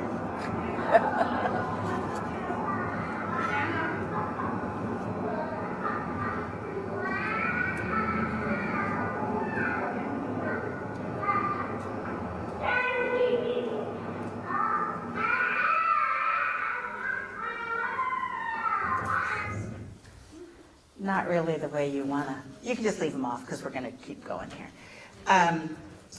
You can imagine the librarians are like, no. But you can also see, well, gosh, how would it be like to not be able to go anywhere? So his family was given an opportunity to talk about what their life had been like before what they call PBS. That's what it was called. It wasn't called the teaching pyramid at the time because it was a focus on positive behavior support. But And I know not all families could be this articulate, but I think many families have these same experiences. So as you're listening, just know. When we went out anywhere, just going out, we just decided to stay home because it was easier, or taking turns going out, or I wait for you to come home from work, and We couldn't even go in and out of Publix or Walmart because we couldn't get through the door without having a tantrum. So they could go to a restaurant and sit down and have dinner for a half hour. Just simple everyday life things we couldn't do. we became isolated. Not even eating dinner at home, or giving the kids baths, or simple things at home. So we ended up just developing routines around Brenton, and that was what we did. You know, I think everybody revolved around him. I guess what made Brennan tough before PBS was that we had no way to communicate with him. We didn't know what he wanted. He was frustrated, we were frustrated, and it was just a lack of communication of understanding why he was doing what he was doing, and then how to resolve it. That's probably what made it the toughest for me, so she just didn't know just how to communicate with him. I think it was so hard, and he would just fall down. And I had to carry him in places, carry him out of places. We wore spectacles. People just watched us, they judged us.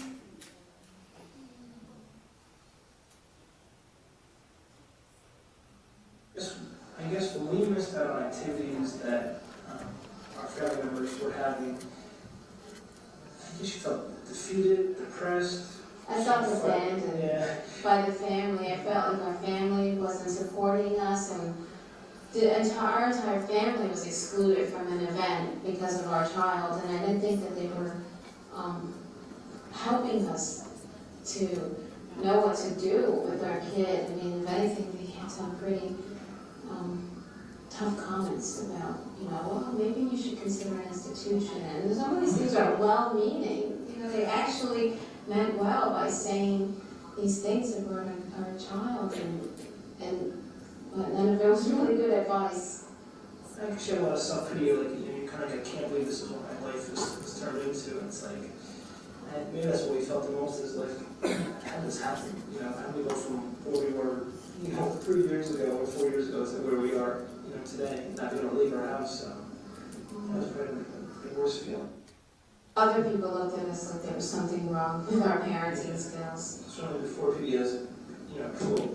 You just see it, you go to the grocery store and you have somebody tell you, this is the way you should do it, or, your child's doing that because whatever, you're not spanking him, or give him a little spanking and he'll be fine, or whatever, so you have all those, everybody has their own opinion on how you should raise your child without even knowing what your situation is, so. I think strangers always gave us advice when we were out, and our family always gave us advice, and it was always along the line of discipline, punishment. Pretty rough, huh? So I think that the most amazing part to me of this video is the first time my husband watched it, he was like, did somebody sneak in and record our conversation? Because this could have been us. This was the exact kind of conversations we had. We had what we called the Mother's Day from AG double hockey sticks, where after, we were taking turns keeping her away from the table because she was so disruptive and screaming and yelling, and my father-in-law said, she ruins every holiday. So we got up and left. What are you going to do when that happens? So I'm here to tell you it is hard being the parent of a child like this. And it remains hard, and it gives you, it takes a long time to trust that things are better even when they get better. And so, it's something to understand if you are working with families, especially if they aren't able to be as articulate as these parents and not be able to share with you some of what's going on. But the good news is there are strategies that work, and we are now going to show you Brendan about a year later. And people do ask how long things take. Within about 6 months, there have been some pretty dramatic changes for Brendan. And so this is like a year later, and he's doing quite well. With Tim, they saw changes, didn't we? Didn't I look it up and it was shorter than I thought? It was like 3 weeks they saw amazing changes in Tim. Because you could see Tim was really bright. He had a lot of skills and things that they just weren't being used, and he was able to be trained and taught. So it's not always going to go that fast, but it doesn't last if you're not being consistent. So we're going to show him now going into the library. What you might not be able to tell right away is on her wrist, she's got some cue cards, visual cue cards, and a scripted story about going to the library and what they do when they get to the library. And you'll see her trying to refer to these. He doesn't really need them as much anymore, so he's like, yeah, whatever. But it'll be interesting to just see. And so at one point they go into the library, and then there's a toy that he can play with, and she does her little countdown, which she still uses, and then he goes and picks the book. So you'll see what that happens.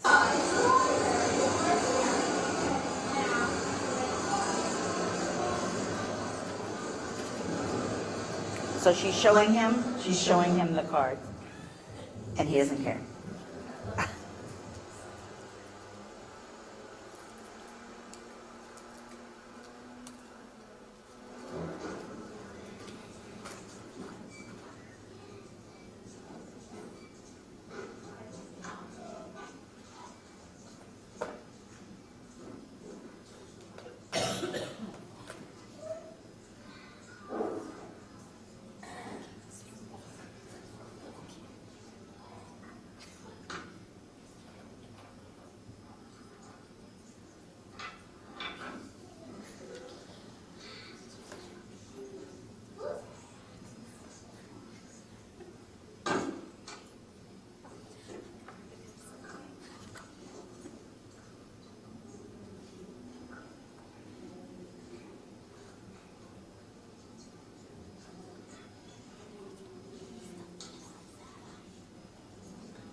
She says at the end, I forgot my library card. And you're just hoping the librarian lets them take the books anyway. But anyhow, very different, right? And again, this was after, and he didn't need quite as much reminding, but I love how they're trying to be so quiet. And here's this kid that was screaming. So now you're going to hear them talk about what is it like now that he's been through this process. That with PBS, we've been able to go back to some of the things and just look really normal out and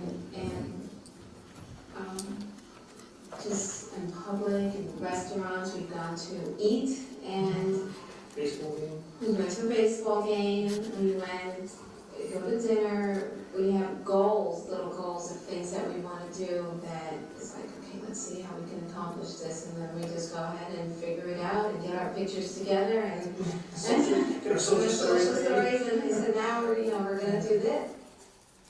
Figured out which things have worked for our family, and I guess that's part of the PBS process, is making it work for you, and then we use it with Brenton. We do first dance schedules with Brendan, which always work. Our first dance schedule, the first ones we use were, first do something hard for you, and then French fries, because that was always, a reward. And then our first dance schedules are just like a regular routine that he can cope with. And we've been able to get away from some of the schedules too. Not completely, because he always needs them, but he's just real comfortable. As soon as he learns his routine, we don't have to resort to a picture for every little thing. The first couple of weeks of learning how to say things in a positive way was very difficult, and you couldn't get a whole sentence out without stopping and realizing you were saying something negative. So we had to correct ourselves, each other. Yeah. So I think after the first couple of weeks of we finally got the hang of it, and it's interesting now to see other parents with other kids and listen to how they talk to their children. It's like it used to be me, and to see the reaction of the children when they're speaking to them that way. And then we know what you're doing. We're like, we know what you're doing. You're telling them don't stop, no, and you're not giving them any direction. and you're not helping him, you're not telling him what to do exactly, and so we see why your child is like that, but you know, my child has got problems and he's not like that. Biggest cost of salvation is having a simple day.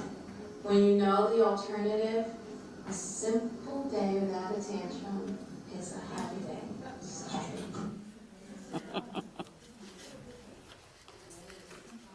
Really nice, huh? So, again, I give them a lot of gratitude for sharing their story because I think it just represents what a lot of families go through. And again, when you have, these are families that have one another, and we also know when you're by yourself, a single parent, or you don't speak the language, or all sorts of other things, it can be much more challenging. So we just like to give you that picture so that you get that sense of what else it might be. And I also, my daughter, who did struggle quite a bit with her behavior, ended up making a video for me when she was about 13. Because what had happened with her is I wrote a book about children with challenging behavior after we had sort of figured some things out. And I was on a book tour, and she was supposed to go stay with cousins, and there was a snowstorm. So it was like, oh, I think I'm going to show it after the break, actually. So she said, oh, I'll be your guest speaker. And I'm like, okay.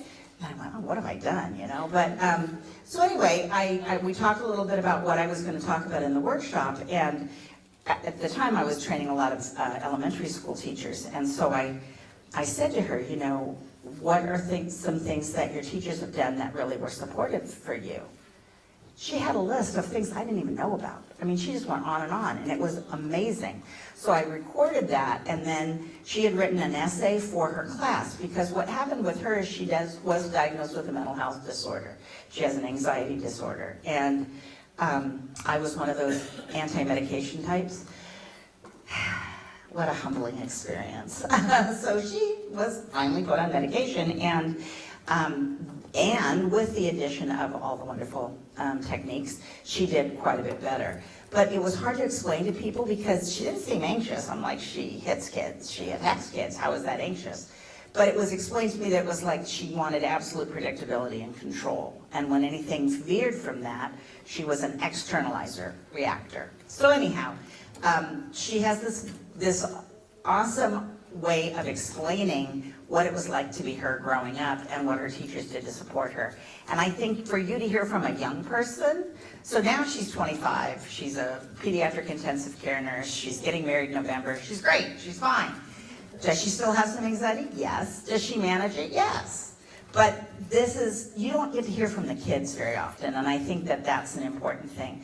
She went through this training when we were doing it. She went to nursing school in San Francisco, and she worked at a preschool for her day job, or night job, and Saturday job. Anyway, so she got to go through the training, and I thought when she saw this video, it was going to be hard for her. This video didn't bother her. You know what bothered her? When Tim's video played and everybody gasped. When he pulled the hair and everybody goes, oh, she had to leave the room.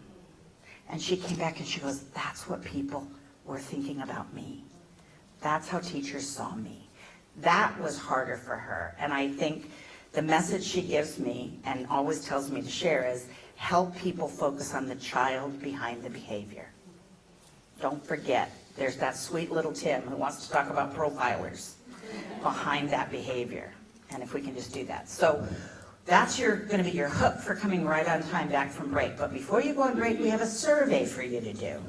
So we are going to give you a survey. If you are an administrator, you need a purple survey. If you are a teacher, you need a pink survey. I believe we have some in Spanish as well, yes? Sí, cómo no. So this is the hardest thing you'll have to do all day, is figure out which form you get. When you get the form, may I have one? Just give me a purple one because there won't be as many purple people. When you get the form, there's a page 1 and a page 2. Can you listen to me while you're getting things? Because this is the part that's hard.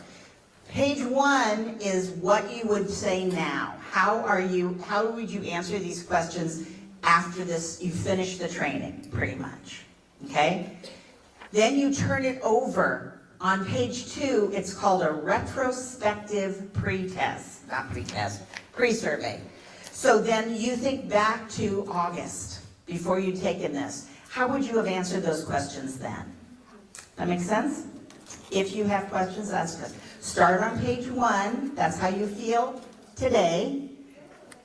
Finish on and turn it over on page 2. Those of you who are mental health consultants get a purple one. Yeah, they get purple ones. The coaches and mental health people get purple ones. Teachers get pink ones.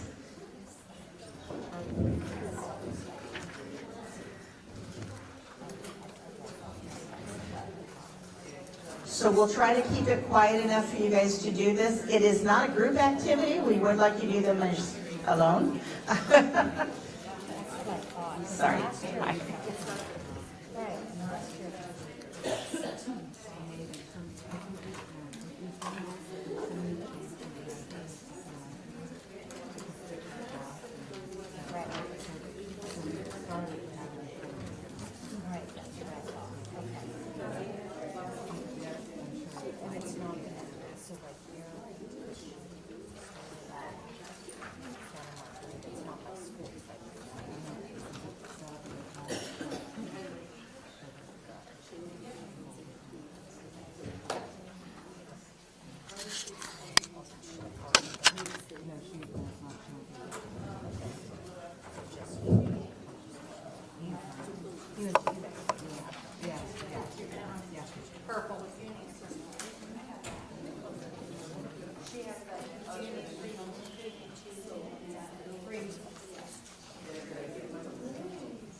When you finish both sides, you can hold it up and we'll come collect it. And after we have most of them, we'll start the break timer.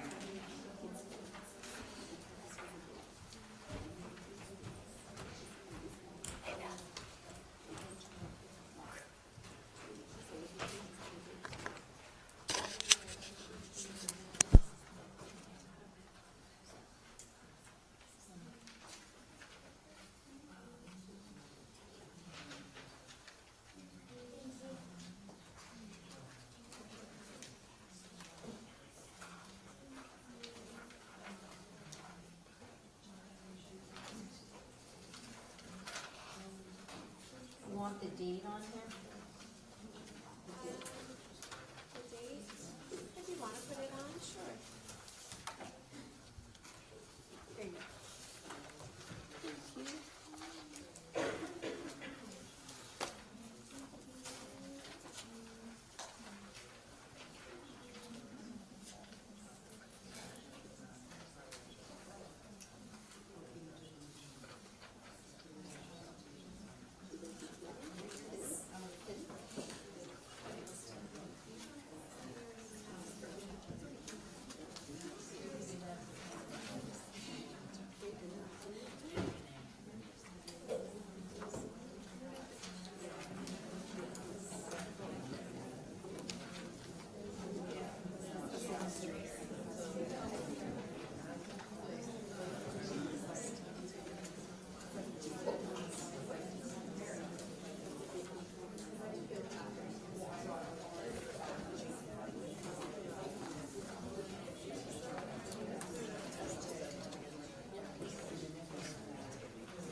This is how you feel now. Think back to when you asked them, ask yourself before we started, how would you feel? Does that make sense? Okay.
It was back here, unless Carol, those were yours. I didn't need them.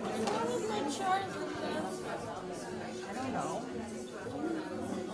Which one is it? The first one? What's wrong with it? No. I thought it was interesting that you're thinking of, that the peer and teaching them to imitate and how to make it happen. I thought those were good. It was good, interesting. It was very good. I didn't mean it in a bad way. You're sensitive. She's very sensitive. I saw you guys were looking at each other too. No, I thought it was good. I was trying to get her to smile.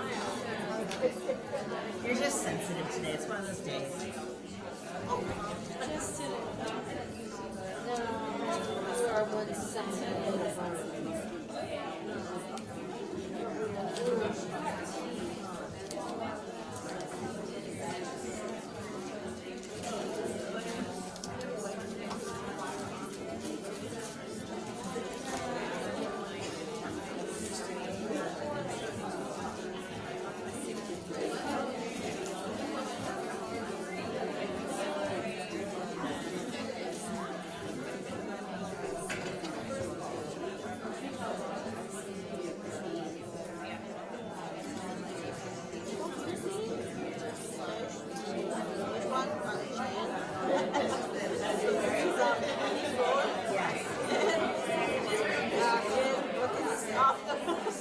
So this one is all the way after?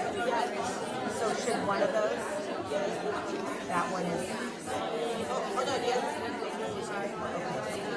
Okay. Okay. Circle the right ones and I'll.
It's the boots that are making you hot. Those are fuzzy boots.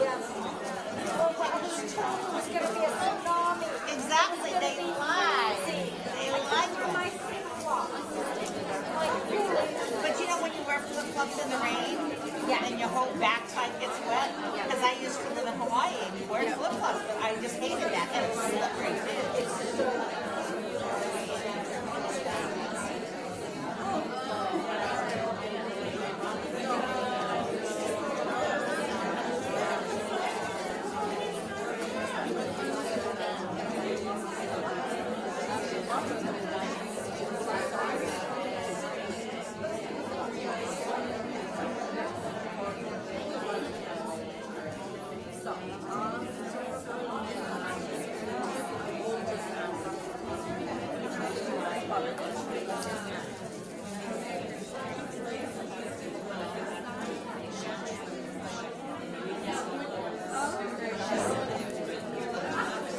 He's the one going to the game.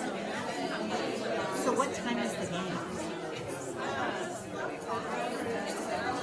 Because I have to go to the airport, but now I'm glad. But then it'll be getting out now. How long are games? 3 hours, right? I've never been to a game. I love basketball, so I'm like so excited. And it's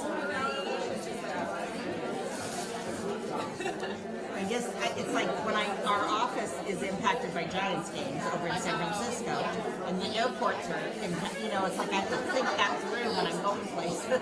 oh yeah. Yeah, we're like, you don't want to be stuck when you're in to go an hour before.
They have good, but you can't. I know here you sometimes push the envelope and drive.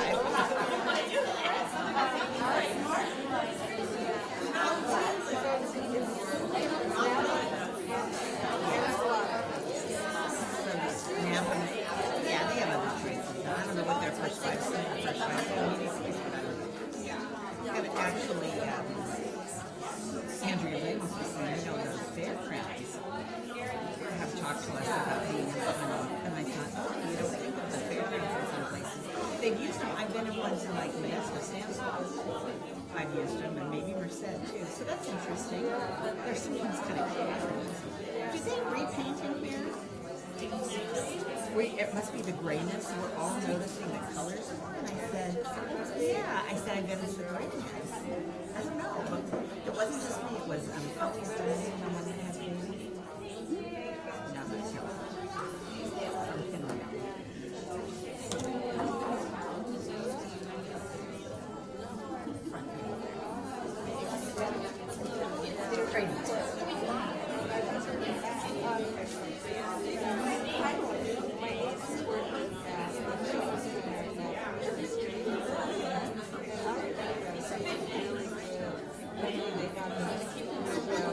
Yeah, it's still supposed to be pretty good. Not sounding like it. I know.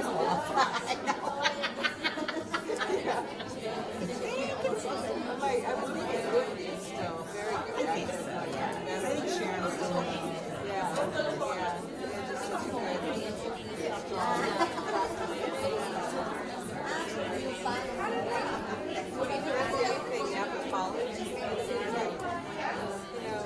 sometimes they're the same though. You have to be janitorial. Oh, yeah.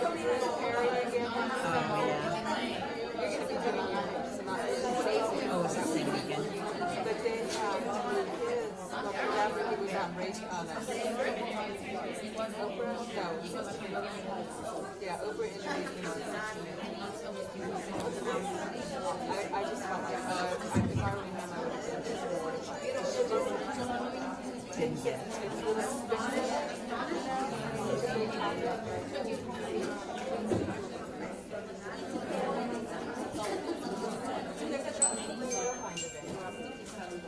You can do view full screen if you want. Here comes my baby. Huh? And you're going. Anything we need to do?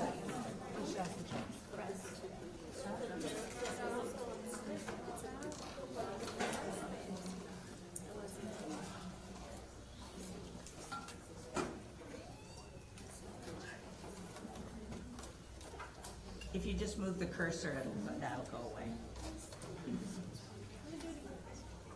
Hi, my name is Robin Brooks. I was born with an anxiety disorder, and it affects my life in many ways. In my case, it means that I don't do well with change. I hate when people break the rules, and it is hard to hold in my anger. When I was younger, I hit people before I really thought about what they did. Most of the time, it was for a very silly reason. Now, with all the help of my family, friends, teachers, and the right medication, that happens very rarely. Over the years, there have been teachers that really related to me or thought I was a terrific kid and never underestimated me. First grade was the worst year for me in case of hitting and controlling my behavior. Even though I got a lot of in-school suspensions, my first grade teacher truly believed that I was trying, and she saw the great kid inside of me. My third grade teacher was very supportive. She talked things out with me and helped find ways to relieve stress. Some examples on how she helped me are, she kept a stress ball at my desk, and she taught me to draw pictures about my feelings. She's a substitute teacher for some of my teachers now, and she still asks how everything is going. That shows me that she really cares. In fourth grade, my teacher set up this system that helped me a lot. This system was a little piece of laminated paper that had a checklist on what to do before I had asked a question. I don't remember the exact words that were on it, but this is what it basically said. Think. Would it make sense to the people around me? Think. Is it on topic? Raise. Raise your hand and don't blurt out. In fifth grade, I had two teachers that really related to me. My language arts teacher told me about when she was younger and connected with me because she had something similar to what I have. My mom told me that she said, I wish I had parents like you when I was younger. It's true, I am very lucky. And I'm glad that I have parents that didn't think I was a wacko when I was younger. My math teacher also had a special bond with me because her daughter had something similar to mine. She had good advice about how to keep in the mood that I needed to be in. In 6th grade, I wrote the original essay that was about this topic, called Making Friends. When I read it out loud in class, people came up to me after and said, "I never knew that. I'll be nicer to you now that I understand." And my teacher always believed in me. Before I read the essay out loud, I thought people wouldn't believe me, but she said, "It's up to you, but I think it's a very good way to express how you feel about your feelings." It ended up being a good thing. I'm in the middle of 7th grade now, and I have one very special teacher that I bonded with this year. She is my history teacher, and she is new to this school. Since I don't have as big as a problem, she doesn't have any strategies for me, but she's become like a very close friend to me. I'm very glad that I have people I can talk to if I'm feeling down or angry. The main thing that I like to do is get rid of some stress, is talk out my feelings. Thank you for listening, and I hope it gives you a different perspective and some ideas that you could use. But now we're going to do the review. Yay! Forgot my clicker. Okay, so we're going to bring it all together. This is a really fun, energizing activity. So before we get started, though, I thought we could do a little mindful activity I was reading about yesterday. So put your left hand out. And you're going to use your right hand. Let me back up. Is there any people in here that write left-handed? If you write left-handed, put your right hand out. And if you're right-handed, put your left hand out. Yeah. Okay. So what we're going to do is you're going to take the hand that you write with, and we're going to start on our pinky, our little finger. And you're going to take a breath in and go up your finger and go down and breathe out. Repeat up and down, up and down, and then repeat back.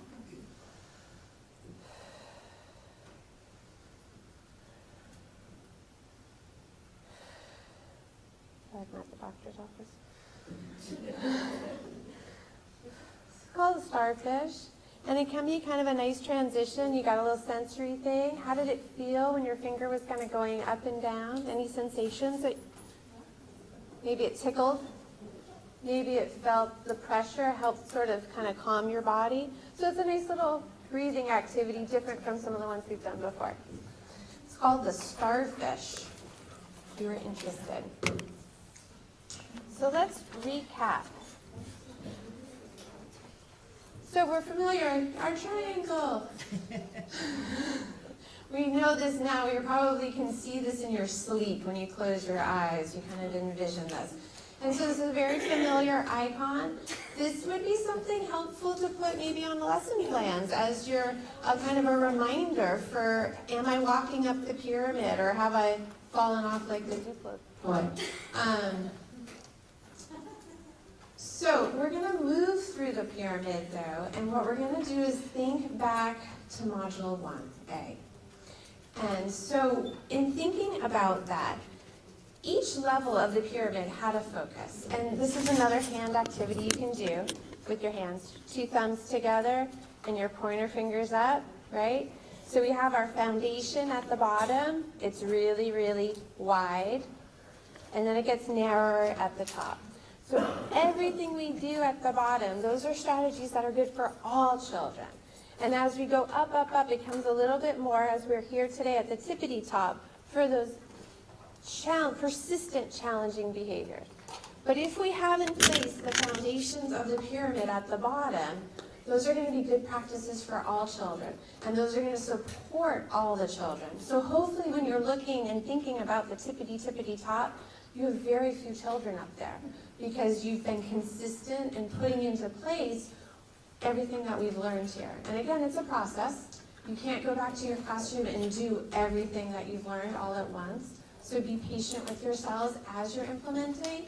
And of course, with anything else, as we've talked about, you are going to fall off. But the challenge here that we're going to ask you is, are you doing what you know? So that's always sort of the question, are you doing what we know to do? Because sometimes we don't do what we know. Remember, we talked a little bit about that at the way beginning. So we have that module 1 with the foundation, and then we get into the middle with the strategies that we learned with emotional literacy and the friendship skills, and then we are here at 3A and 3B talking about our BORs and PBS. So it's sort of a little recap. So in thinking about the base of the pyramid, the teaching pyramid is a systematic approach to working with all of our children and developing healthy social emotional skills. So when we think about that, it's relationships is the bottom. I'm still doing my pyramid. Relationships. And relationships are so crucial. I want to just think back to your relationships you have. You have your personal relationships, you have social relationships, you have your relationships with your group of teachers at the table. How do you feed those relationships? How are you keeping those relationships healthy and intact so that when something does occur, you're able to fall back on that piggy bank of deposits that you have in there to support that challenging time? Because if we don't have that connection and strong relationship, when we approach somebody with a problem or a challenge, that we might not get through. It might be a wall or a barrier. So we constantly have to feed all of these relationships we have, especially with your coworkers, your team, and with the children that you work directly with. So in implementing Module 1, again, that question, are you doing what you know? So some of the takeaways when you think back to Module 1. We talked about brain development. We talked about the flipping of our lid. We talked about reframing.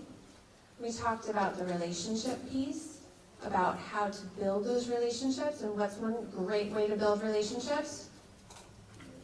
Say it again. PDA, yeah, PDA. So we're constantly working on strengthening that foundation. And it's an art and it takes time.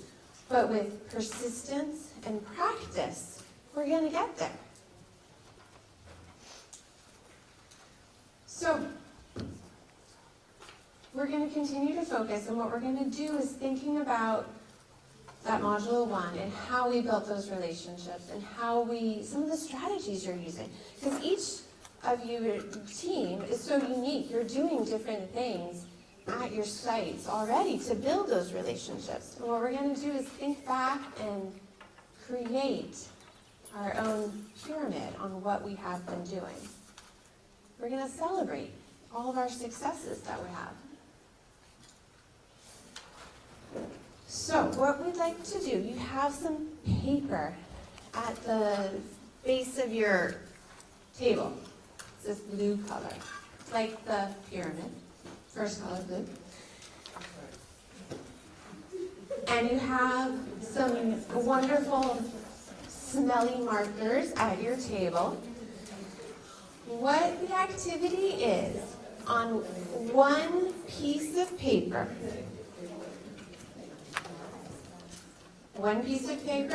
equals one strategy that you're using to build relationships with children, family, at your site. And each other. And each other, thank you. So one strategy on one piece of paper. And what we're going to be doing is we're going to be taking it up here to our sticky wall. Ooh.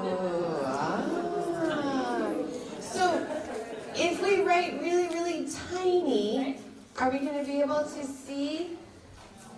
No. But if we write really, really big,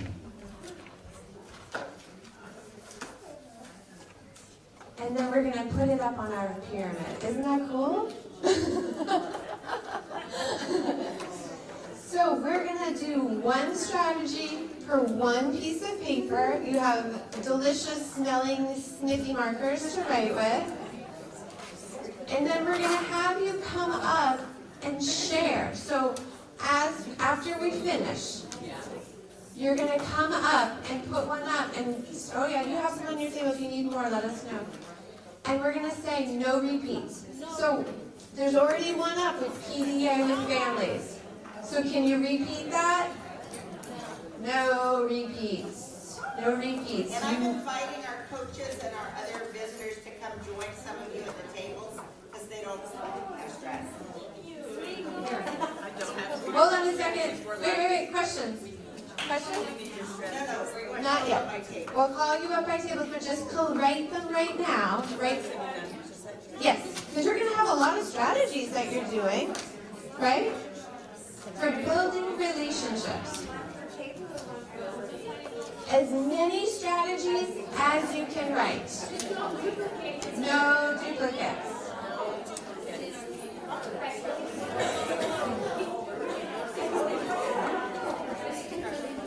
Questions?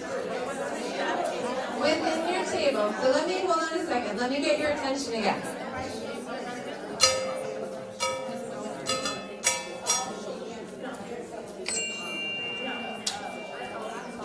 So, a couple of questions before you guys start digging in.